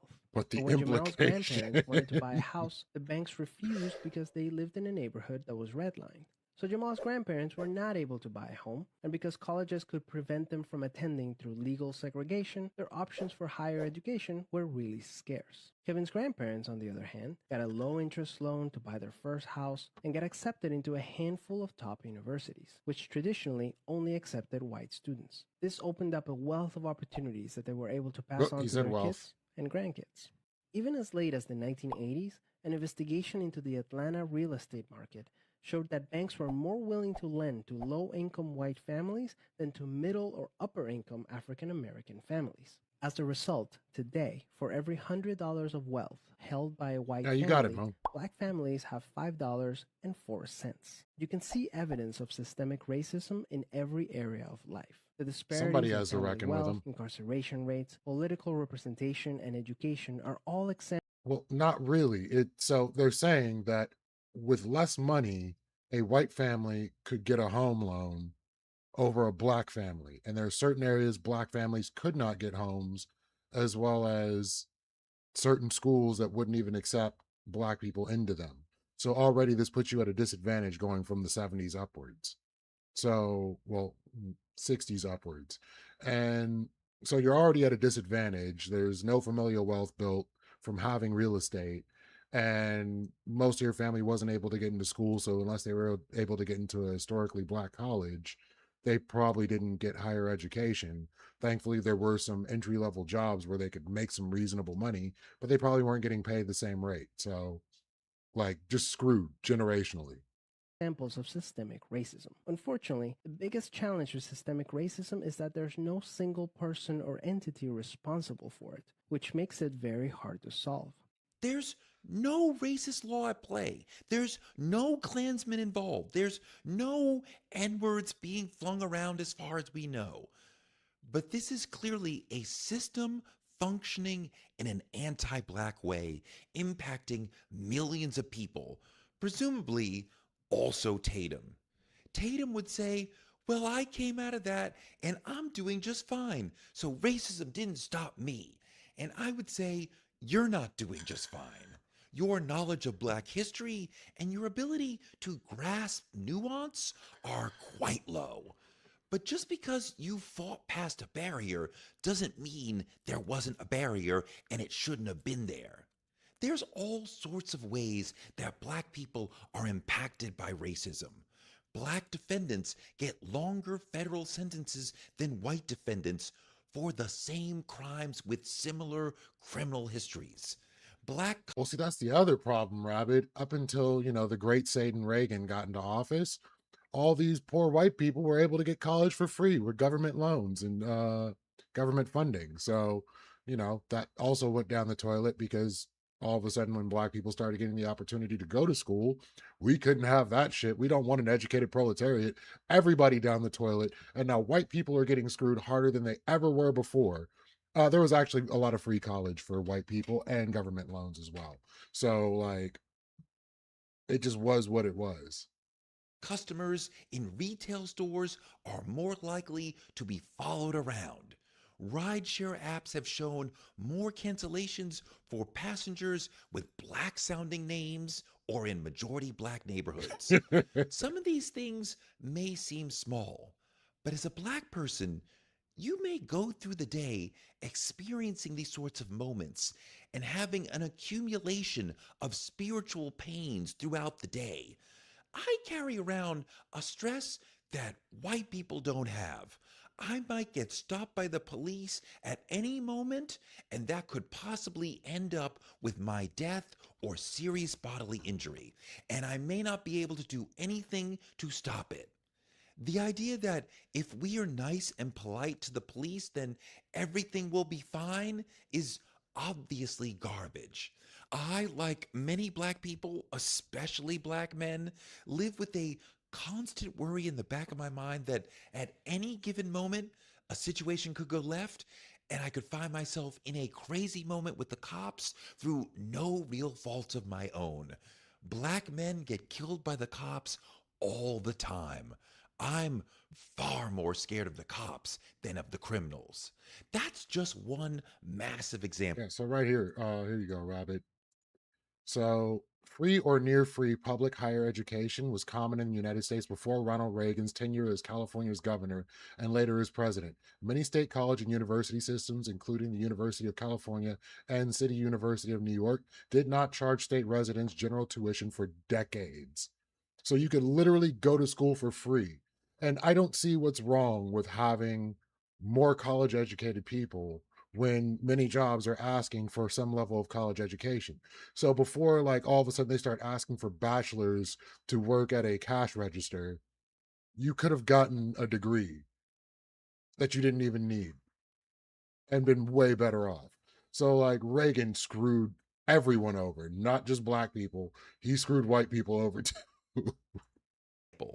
I have added stress just from being black in America, and that is part of racism. Black Americans like Tatum have the shortest lifespan of I any mean, we should American all live in fear of the demographic. police, but A especially ICE at January this point. 2026 study found that almost half of the mortality gap between black and white adults can be traced to the cumulative toll of a lifetime of stress about racism. Thanks, Reagan. I will is never utter those literally words in killing earnest. us. And I'm not talking about police violence, medical racism, or environmental racism. Better make The sure you don't have a stress cold when you of go driving. Systemic racism is killing us. Tatum may think he's outsmarted the system by selling out, but he has not. He may think that proximity to whiteness and being a loyal soldier for massa will help him navigate racism, but it will not. He too will wake up one day and find he has gotten his wake up nigga. A nigga wake up calls a bitch. Thank you for watching. Please like, subscribe, and comment all the things. That is like I'll one be of the most back overused tomorrow. clips. All right. And on to the grand finale, unless somebody wants to offer up something else. 1989, any citizen could go to college, Rocky Mountain, for $400 a semester. That ain't bad. I mean, that's some money, but like literally in a lot of states, you just had straight up free education, which I think should just be the case. But on to some nerdcore hip hop. You know what I'm saying? So it ain't like something that we all cruise and we got together because we all rap with, so we like each other. That ain't how we met. We met because we was in second grade playing Atari 2600 or something. You know what I'm saying? Wow. That's how we all. Anybody in the chat knows this dude is? You know what I'm saying? We was all into comic books or whatever, or just kicking it. Nerds have existed in hip hop since the very beginning. Let me see what this is. What did Robert send me?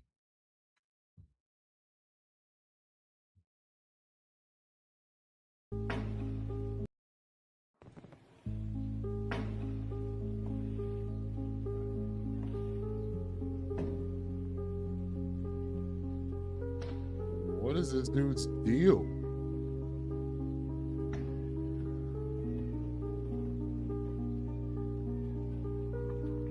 I mean, yeah, you shouldn't shoot someone for property damage, but all the same, she should be calling for backup right now. Now is when she gets to shoot him. She gets to shoot him right then. Just being real. Like the second he chucked the rock at her, that's assault.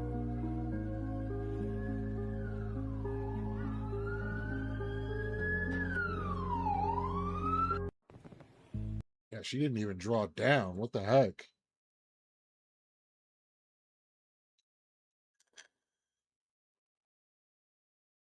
Man, they don't even have an ankle monitor on EDP. He's still out here doing interviews.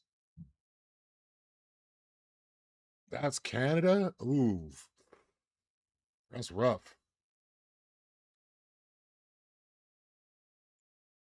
So yeah, nobody knew who that first dude was?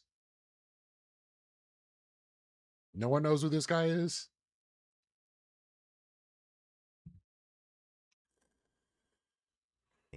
From rap lyrics with video game references to songs about being bullied for not being cool enough. Nerdy themes can be found in hip It's hop actually culture Ice Cube's as far cousin. back as the 80s. But then you have nerdcore, a subgenre of hip hop specifically created to make songs about nerdy topics. But you see, a lot of time has passed since the term nerdcore was first created, and as time has passed, the subgenre Nerd was dope. I guess you can say the subculture has gone through several generations that has made its history a lot more complicated and has now led us to what I'm calling the final era of nerdcore hip hop. So I want to explain how we eventually got here, but in order to do that, I think it's important that I first lay out hip hop's relationship with nerd culture before the term nerdcore was even created. And I'm gonna call this era Wave Zero. The Lost Generation. So, as we've established, nerds have existed in hip-hop from the beginning. However, there are a few things to keep in mind when it comes to discussing the Wave Zero generation specifically. The nerdy things they were into back then were slightly different from what's at the forefront of the subculture today. And see, I have this conversation with Osiris, like, Wu-Tang wasn't on like some gangster stuff. Like, they were literally rapping about kung fu movies and superpowers and goofy stuff and making up words and terminology. And it was some of the best hip hop we had for like who knows how long. Our ancestors, Zephyr. Kung fu And they were films also for the and children. comic books were what took center stage. Let me try to paint the picture of this generation more clearly. As far as comic books and hip-hop is concerned, you can find a good amount of rappers that have named themselves after comic book characters. Former rap legend Jean Grey named themselves after the X-Men superheroine Phoenix, whose real name was Jean Grey. David Banner named himself after the Hulk, who also went by the name David Bruce Banner in the Incredible Hulk TV show. And then, of course, we have the man, the myth, the legend, MF Doom, who wore a mask inspired by Dr. Doom, the supervillain of the Fantastic Four comics. MF Doom's entire artistic identity would use this supervillain theme in various ways, including audio samples from the Fantastic Four cartoon, comic book inspired music videos. He even created entire alternate artist aliases that served as characters for his own stories. The idea of having different characters to, different characters really just to get the storyline across. Coming from one particular character all the time makes, to me, the story boring. Now, rappers being inspired by comic books should come as no surprise. Comic books are just a generally popular medium across the board. But then there's this other element I mentioned in regards to this Wave Zero generation. Martial arts films. I was a dreamer. Reading comic books, drawing all the time, going to martial arts. My brother was looking at girls at 15, 16, Don't waste time with that stuff. Let's go to the dojo. Martial arts films had a major impact on the black community. How you liking it so far, in order Rabbit? to get the full picture of how these early generations of hip-hop and nerd culture intersected, it's important to understand how martial arts films fit into the equation. Around the 1960s and early 1970s, martial arts films started to make a big splash in America. These films would often be played in theaters located in various Chinatowns in American cities in order to target Asian American audiences. However, the budgets for these films were actually very cheap, so the ticket prices naturally were also very cheap. Add on to the fact that these Chinatown theaters were located closer to more urban locations, and you end up attracting a lot of lower income black audiences to watch these movies. We blame Koreans for We would actually drive to New York City, to Chinatown, and they had 5 theaters, the Canal, the Sun Sing, and they all showed double features on the weekend. And we would sit in the theater and watch 2 movies, then we'd run through Chinatown and catch 2 more. And we'd watch 8 to 10 movies, and in the wee hours of the night, we'd drive back to D.C., and we would train in whatever we saw on the screen. That does not sound very effective. Kung Fu movies were shown just at the theaters in Chinatown, but they weren't on TV, and nobody had ever seen them. It was a very small group of folks that were really into that. And I ain't got a front, Rabbit. You got a point there. Emphasize how much impact this had on the black community and hip hop. Moses Powell introduced martial arts to the very influential black religious organization, the Nation of Islam, making it a central part of their culture. His impact was so significant that he ended up being the first martial artist that the United Nations invited to do a live demonstration. And then you have Lupe Fiasco, another very important MC that we'll discuss later in the video, and spent his whole life studying martial arts. And remember when I mentioned Jean Grey's X-Men inspired name earlier? Well, Jean Grey also used to produce beats under her alternate name, Run Run Shaw. And this alternate name was a reference to the Chinese movie mogul Run Run Shaw. the Watching owner Shaw of Shaw Brothers Brothers movies. Studio, which was the main company that will release martial arts films in the States. And on top of all that, in previous videos, I've already discussed how early hip-hop breakdancers would sometimes study martial arts films for their dance moves. But in order to tie all of this together, we have to talk about the iconic rap group that truly represents all of the things I've discussed so far in terms of how hip-hop intersected with nerd culture during the 90s in particular. Let's talk about the Wu-Tang Clan. The Wu-Tang Clan is one of the most important rap groups of all time, and their entire musical identity combines gritty New York hip-hop sensibilities with kung fu film aesthetics and Nation of Islam 5%er philosophy. We used to go to the Deuce and watch all the flicks, all the kung fu flicks all night. We studied the discipline of like in the karate flicks or whatever, because they all was dealing with loyalty, love and trust, honor, brotherhood, you know, so that's the only thing. The members of the Wu-Tang Clan encapsulate everything about the Wave Zero generation. I had a feeling y'all would enjoy this as much as I am. Alternate alias was Johnny Blaze, based on Ghost Rider from the Marvel Comics. Ghostface released his 1996 single Daytona 500 with a music video made entirely with clips from Speed Racer. But this dude, like, straight up, like, first time I heard this song, I'm like, he's making up words and he's just stringing things together that don't make any sense. He's all send peace to Captain Rock, Mac, knowledge is street astrologers, light up the mic, God knowledge is block joints, to carry with the points, Corona, Motorola, hold up. Like, what? Pure nonsense. Making it one of the earliest music videos to use anime in this way. RZA would also later go on to compose the soundtrack for the Afro Samurai anime.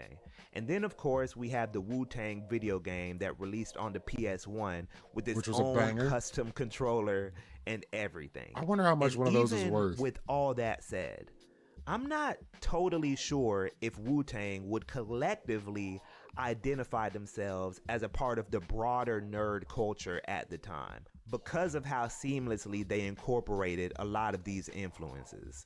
And that's the thing. Wave Zero is oftentimes left out of these conversations about how hip-hop and nerd culture intersect, because this was very much still an era where maintaining a cool persona was still very important.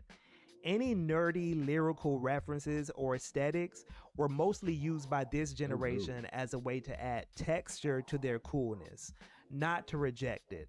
And this will be a very important thing to keep in mind as the video progresses. But for now, let's talk about Wave 1, the birth of the term nerdcore. Hey, this is MC Frontalat, final boss of nerdcore hip-hop. I am here on G4 on Freestyle 101. I'm going to go into that booth. I am going to do my best not to embarrass myself and those who love me. The term nerdcore was created by MC Frontalat on the song Nerdcore Hip Hop in the year 2000. It established a more air quotes official umbrella genre for rap songs that were talking about nerdy topics like video games, comics, and anime in a more direct, literal, overt way.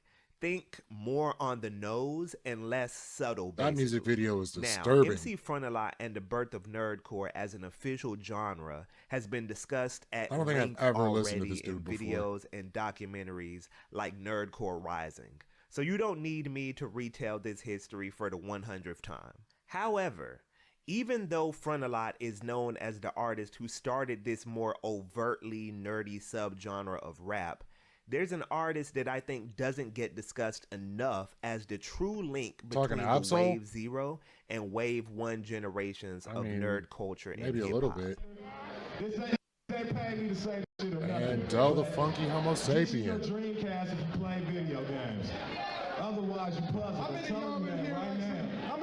Dude, first time I heard 3030, I was losing it.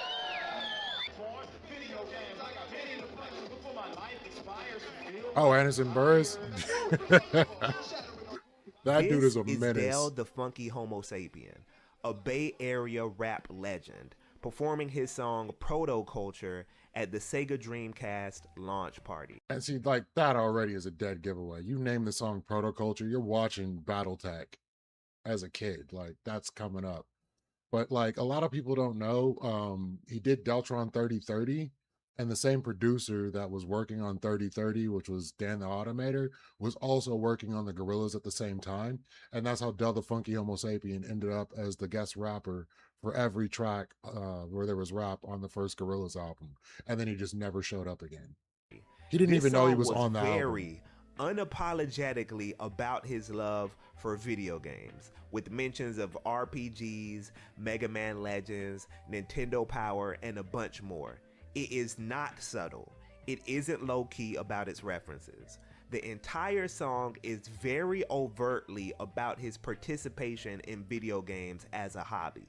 This was an actual, true nerdcore song, and if you didn't already notice from the date on the footage, this was recorded in 1999, meaning this was performed and recorded before MC Frontalot created the term nerdcore in 2000. You see, Del the Funky Homo Sapien is one of the most interesting artists to think about when it comes to nerdcore. Not only does he have songs like Protoculture, but he also made an entire concept album called Deltron 3030 about a fictional sci-fi universe with space battles, aliens, and futuristic technology. And to top it all off, he even collaborated with the legendary animated band, the Gorillas, on their debut single, Clint Eastwood. Basically, it can be argued that Del the Funky Homo Sapien was the first prominent Wave 1 nerdcore rapper, but here's the thing. Del also has had many songs that weren't about nerd culture. It was not his entire artistic identity. This is why I say he exists as a link between the Wave 1 and Wave 0 generations. There was also an undertone of white identity in the early days of Wave 1 that can't be ignored and has been pointed out by some critics already. I think a lot of the nerdcore stuff is novelty. It's like, oh, we're nerdy white kids who like Snoop Dogg and are being ironic with that juxtaposition of culture. He's wearing a Public Enemy t-shirt. That's for dope. 30 seconds, you know what I mean? But it's not gonna, doesn't really have anything to say about. And they didn't even touch on MC Chris yet. You know what I mean? So, nerdcore wasn't just a subgenre per se. It's better to look at it as a subculture, and if you didn't intentionally align yourself with that community, or you didn't make that a central part of how you presented yourself to your audience, then you weren't labeled nerdcore for the most part. And to drive this point home, let's go on a little side quest and talk about Wave 1.5, the found generation. The Wave 1.5 era of nerd culture in hip-hop is defined by mainstream and mainstream adjacent rappers using more overtly nerdy aesthetics similar to Wave 1, while also still making music about other topics. I call this era Wave 1.5 because it was happening at the same time as Wave 1, but it was once again still not labeled nerdcore by most people. I also call this the found generation because it shares DNA with Wave 0, the lost generation, in many ways. It's basically a more openly nerdy version of Wave 0. It includes rappers like Lupe Fiasco, who had mixtapes like Revenge of the Nerds, with lyrics that referenced everything from Final Fantasy to Street Fighter. With all kind of he even people had right a now. Nintendo DS on the cover of his debut album, Food and Liquor. His relationship with martial arts also once again shows the long history of how martial arts and nerd identity often intersect in the black community. Wave 1.5 doesn't just stop at Lupe, by the way. You have Charles Hamilton, who based his entire aesthetic off of Sonic the Hedgehog, and other blog-era rappers like XV, who referenced video games and comics a lot as well. These artists were active throughout the 2000s and early 2010s when nerdcore as an official term first became relevant, but they were not formally considered a part of nerdcore hip-hop as a subculture. And looking at it analytically, I do think it's because of their proximity to the mainstream and the fact that they had a wider range of subject matter. I don't know what happened. There was also a coolness to Wave 1.5 that didn't resonate with the MC Frontalot created flavor of nerdcore, similar to the cool factor we see in artists from Wave 0. And this is why I believe this natural divide existed. Eventually, though, there would be another crop of hip-hop artists that would help further bridge this gap between the cool and uncool sides of nerd culture.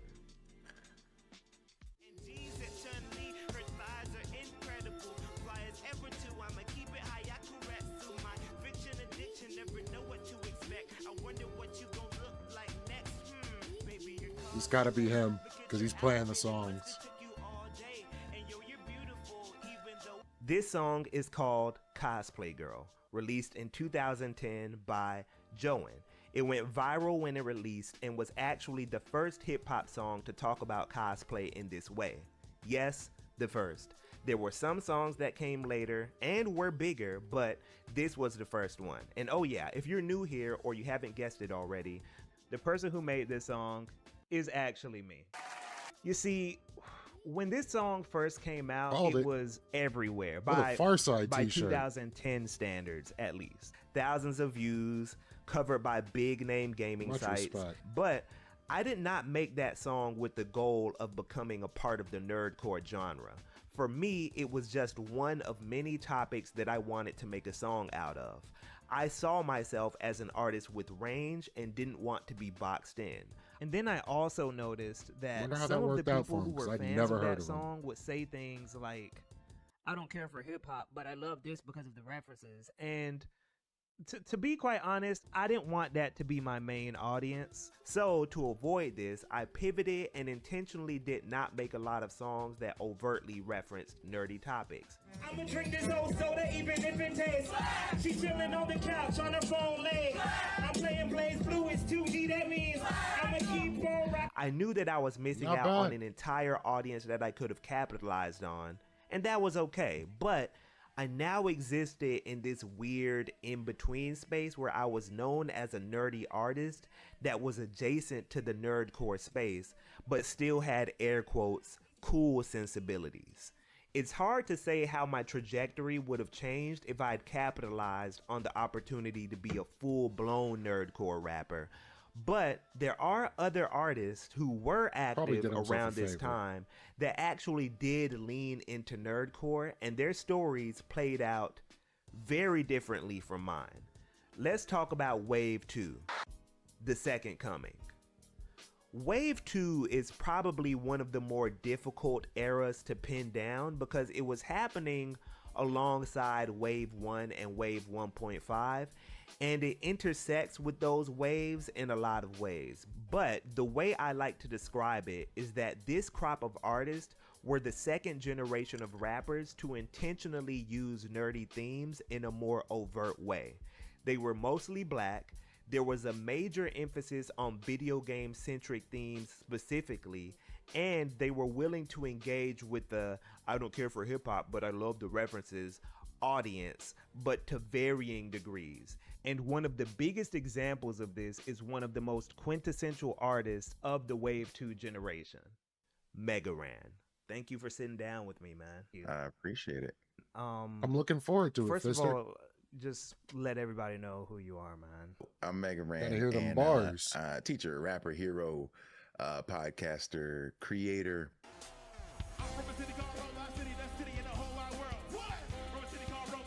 In 2007, Mega Ran released an album called Mega Ran, which was themed around the Mega Man franchise, and this album got him a lot of recognition in nerd spaces.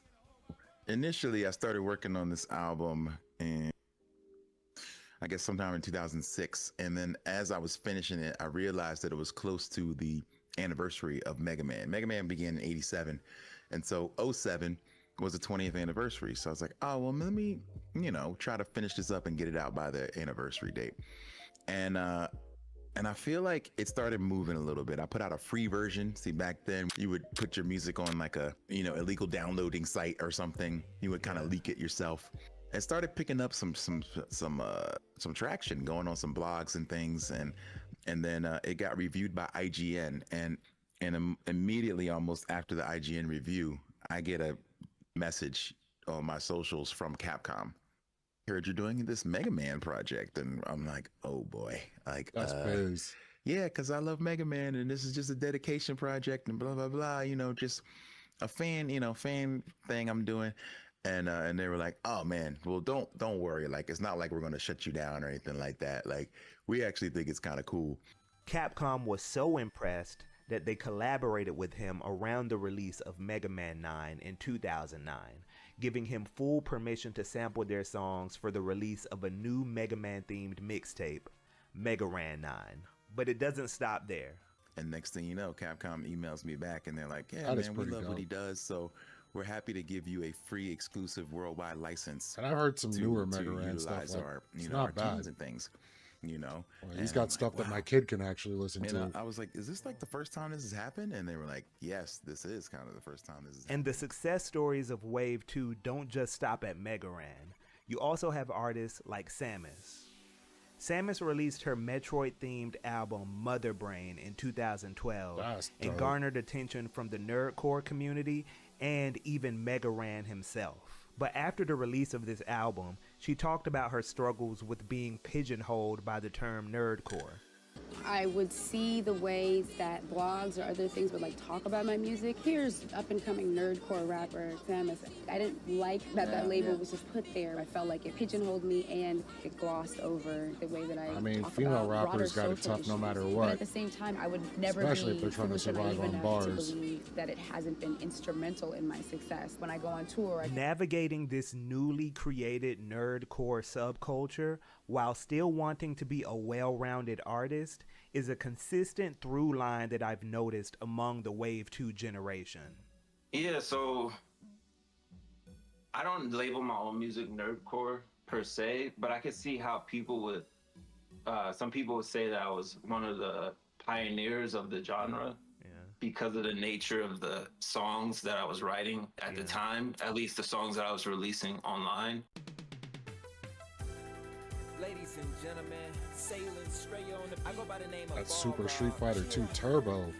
Turbo T Double released his viral song Gigaton Punch in 2007, a song That's where he actually rapped pretty from the dope. perspective of Balrog from Street Fighter. Like, what was going on, like, after you put that song out? Like, how did it blow up the way it did? Members of the fighting game community gravitated towards it, and so they started sharing it on different websites, different blogs. I remember it was on this site called Kotaku at one point. In 2007, I believe, or 2008, I performed at Evo, and at the time, Evo was in Las Vegas at the Flamingo Hotel. Gigaton Punch was That's kind also of a rough featured on the performance, Street but I ain't Fighter mad. 25th Anniversary Collection. And Turbo also gained recognition from the likes of Lupe Fiasco there's Lupe, himself. right there with the Or his mask fans on. had a blog called LUPN blog, and they would regularly post some of my music videos. So I think the moderator's name was Megan, if I remember correctly. And yeah, they would post my music on there. So I think that's how Lupe first heard about me. I'm pretty sure. Interesting. I remember. While all of this was going on, there was an important cultural shift that was happening towards the end of this era. Anime was getting bigger. We It's could not use like some more anime wasn't rap, just being already real. a big deal before this time, by the way. But Like, the this just growth kind of was points accelerating to for a number black of people reasons. making things that Streaming were was making usually it unpopular, easier to extremely access. popular. Social media was making it spread quicker. And now we got Hood JJK. And a new generation of nerds were destigmatizing it. I don't want to turn this into a conversation about who to destigmatization. credit for anime's growth and popularity around this time, though. It's a very nuanced and complex topic all on its own. The important thing to note is that anime becoming cool will become a key factor when it comes to defining this next generation of nerdcore rappers. Let's talk about Wave 3. Otaku Wave rap. 3, this is like Some of the eras that feminism we've all over discussed again. so far have all had certain nerdy themes or hobbies that reflected where nerd culture was at the time. With Wave 0, it was kung fu. How do we not films get and comic cannabis? books, for Because that example. dude was just With rapping Wave about 2, all kind of it was technology. video games. For Wave 3, You missed a it's few anime. steps. And this makes sense. Anime was always there, even during previous generations, but The sharp rise in popularity during the mid-2010s, combined with the continued destigmatization of nerd culture, created a perfect storm for Wave 3. This era of nerdcore... It's like, Cannabis had bars like, yeah, I was trying to play Baldur's Gate 3, but my computer just was not trying to cooperate with me. But yeah, this motherfucking Cannabis was like, I'm the greatest scientifically inclined mind since Einstein. I write blue ribbon rhymes for Nobel Prize time. Trying to shine with the shit I invent. I know I ain't perfect, but I'm 99.9%, which means I represent and get deep in thoughts with philosophies like a rolling stone gathers no moss. Like, dude was crazy with the nerdy bars. Well, so for some reason, my Discord, when I'm playing certain games, wants to crash the game if I minimize. So mid downloading the mods that we were going to play with, it crashed, which screwed up the mods. And then I wasn't able to play the game at all without reinstalling the game, which is god awfully huge, it would take over an hour. So I just scrapped it and decided to do this. And I guess we'll try again for later this week to get a Baldur's Gate 3 stream going, because it should be pretty fun. We got Ancom, we got Jack. Zephyr seems to want to get involved. So, we'll have a good time. For rappers was defined by weeb aesthetics, anime references in their lyrics, and presenting a more overtly cool, confident persona. Usually when you think of nerdcore, you think of like I was crestfallen. The kind of nerdy, kind of like a lot of times a white guy doing it as like a novelty, like to poke fun, like, this is all like a parody joke, right? Yeah. Homie's beard is an we afro. started kind of like the era of like, yo, no, we just like nerdy stuff, and we kind of fly with it too, you know what I'm saying? Like, Shiki himself has amassed millions he of goes to streams Shiki? across Okay, the yeah. internet with his own brand of lewd otaku-themed rap. Last time I saw you was when you Anime Expo. Yeah. We had stayed at your crib like right before I flew out. Yeah. Yeah. Like, honestly, it happens to me with a lot of games, which is why I stopped playing most of the games I play. Like, I can play Magic, I can play Slay the Spire, but if I play Balatro on stream, it's gonna crash my shit. If I play Soul Cresto, like a few different games, even the Vampire Crawler game, it's gonna crash my shit. Shiki made a major impact on the Wave 3 generation, but he also gives a lot of credit to past generations as well. No, I know Turbo. Yeah. Bro, that's crazy. I'm gonna tell you some other Oh yeah, lore. I'm sure That's he is. crazy. He's like super amped. As soon as I was like, I want to play through BG3 again, he's like, we're playing Wednesday. I'm like, but that's stream day. You can stream it. Cool. That gave me influence to do TMNS. I did not try that. Shiki went on to mention I'll give it a several shot, other artists, including but I have another artists computer like here that I Richie was gonna, Branson, who get also set played a up, big role and then I'll in run the computer that I pioneering have this as a Wave secondary 3 streaming style. computer, and maybe There's that'll the solve the pre-Richie problem. I Branson just don't era, know. and there's the post-Richie Branson era.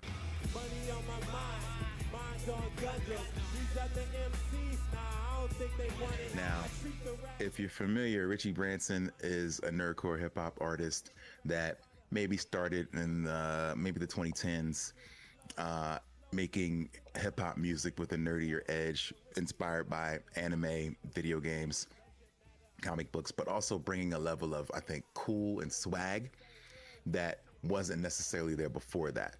Prior to that, I'm gonna just be honest, it was white dudes. Can you do that for me and, too? You know, I feel like when I think I would really enjoy that. Just the underground. There was also another wave of rappers coming in around this time. What games do you have on the arcade machine? Let's talk about Wave 3.5, the final era of nerdcore hip hop. The final era? There's no final era. Throughout the 2010s, nerd culture was very much becoming normalized, and this was very apparent when looking at how it integrated into mainstream hip hop. Wait, how do you not even have Post Malone on here? Like, homie is like a huge Magic nerd.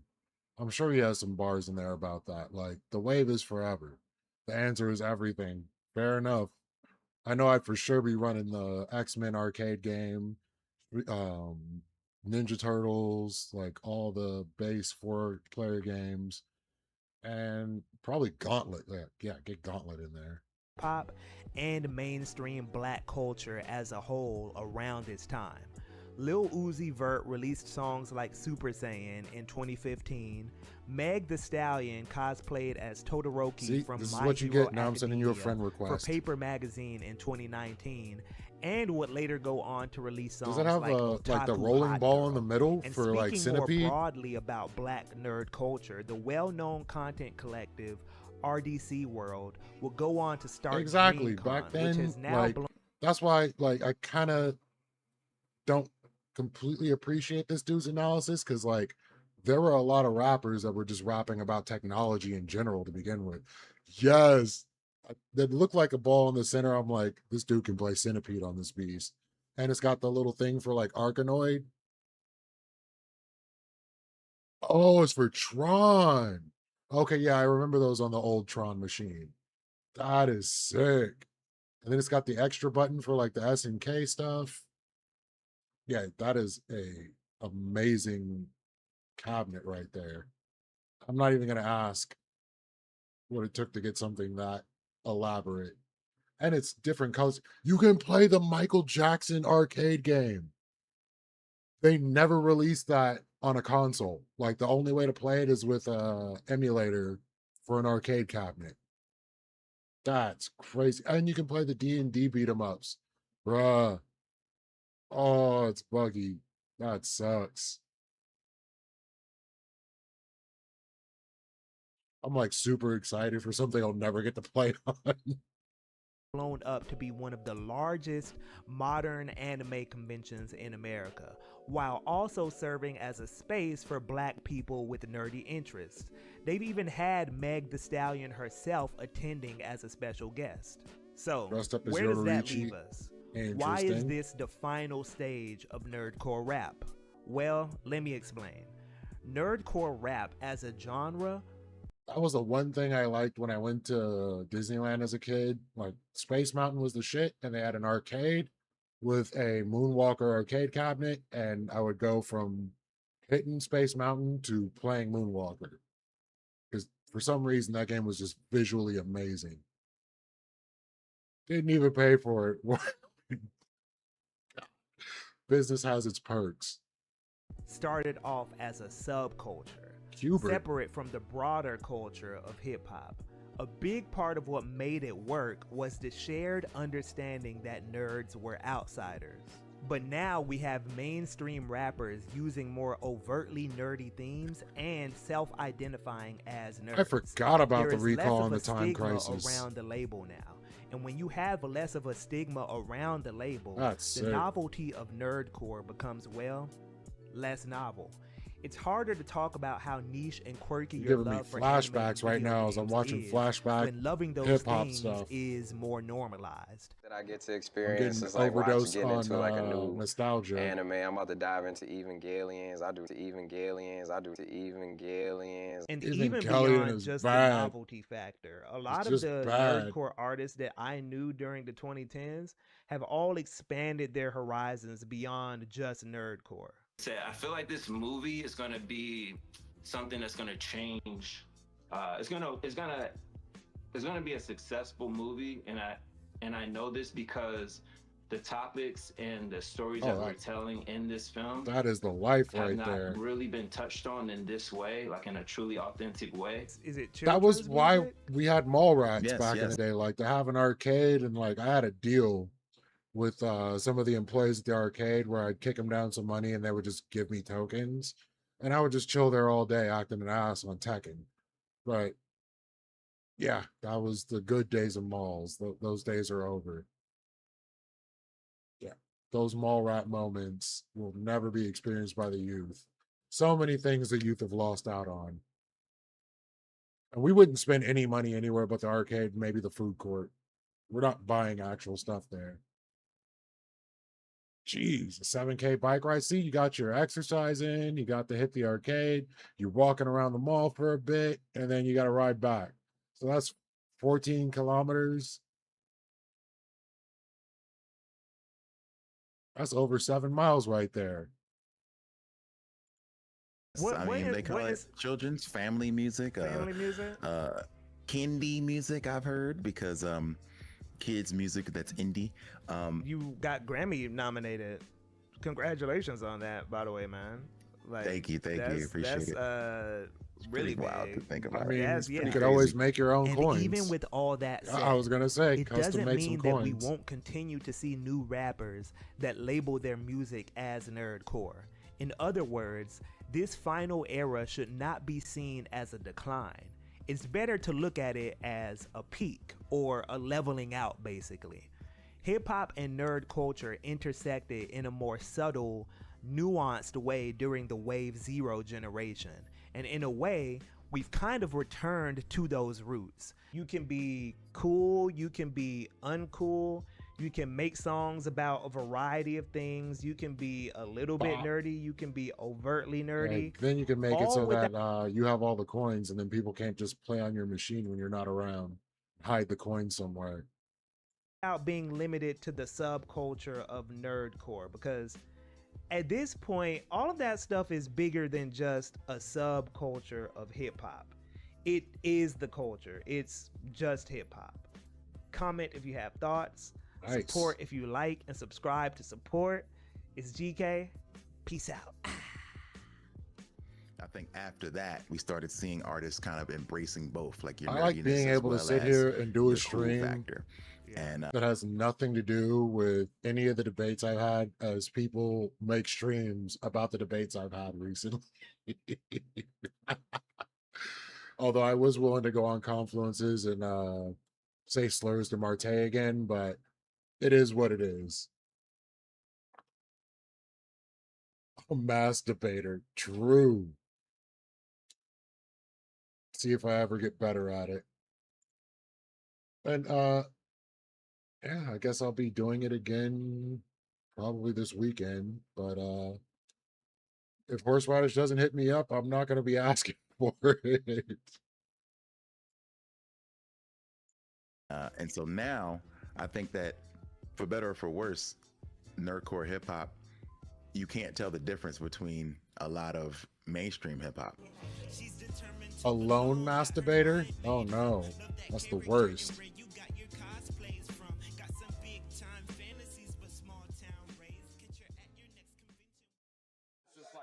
Well, I am now out of videos to watch. I think that may be it. Anything particularly interesting happen? I covered the USS Lincoln and the people getting completely fed up. Carolyn Levitt's gone. We got a clown in Japan. Yeah, I think I pretty much covered all the hits. I guess it's about that time then. Who should we raid out into tonight? That's 10 o'clock. I got work tomorrow, or 9 o'clock. I got work. Hashtag react content. React to what?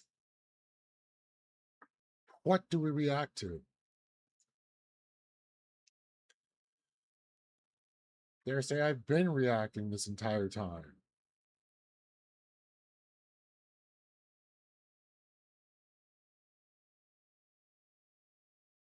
Did this actually happen?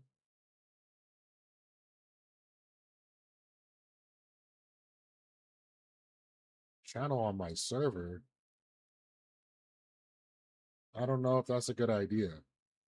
There were a lot of slurs going around.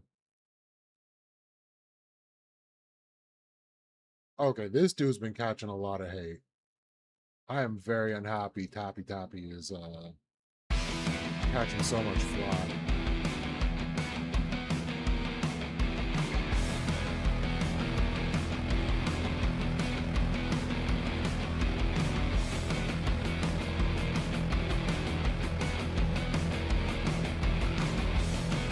This dude trains champions.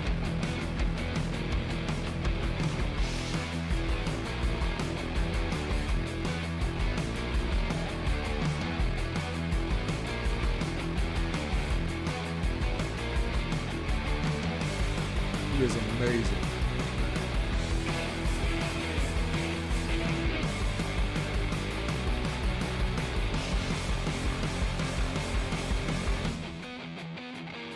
So metal. All right. So who to raid into, and then I will chill for a bit. Let's raid.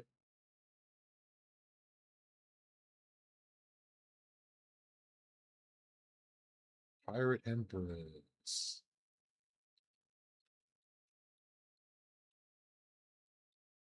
Been a blast, y'all. Catch you the next time I hop on. I may be getting that Baldur's Gate stream going like Friday. But if I don't get things ironed out, it'll be the next debate and then run it next week. So catch y'all next time. It has been a blast. And peace.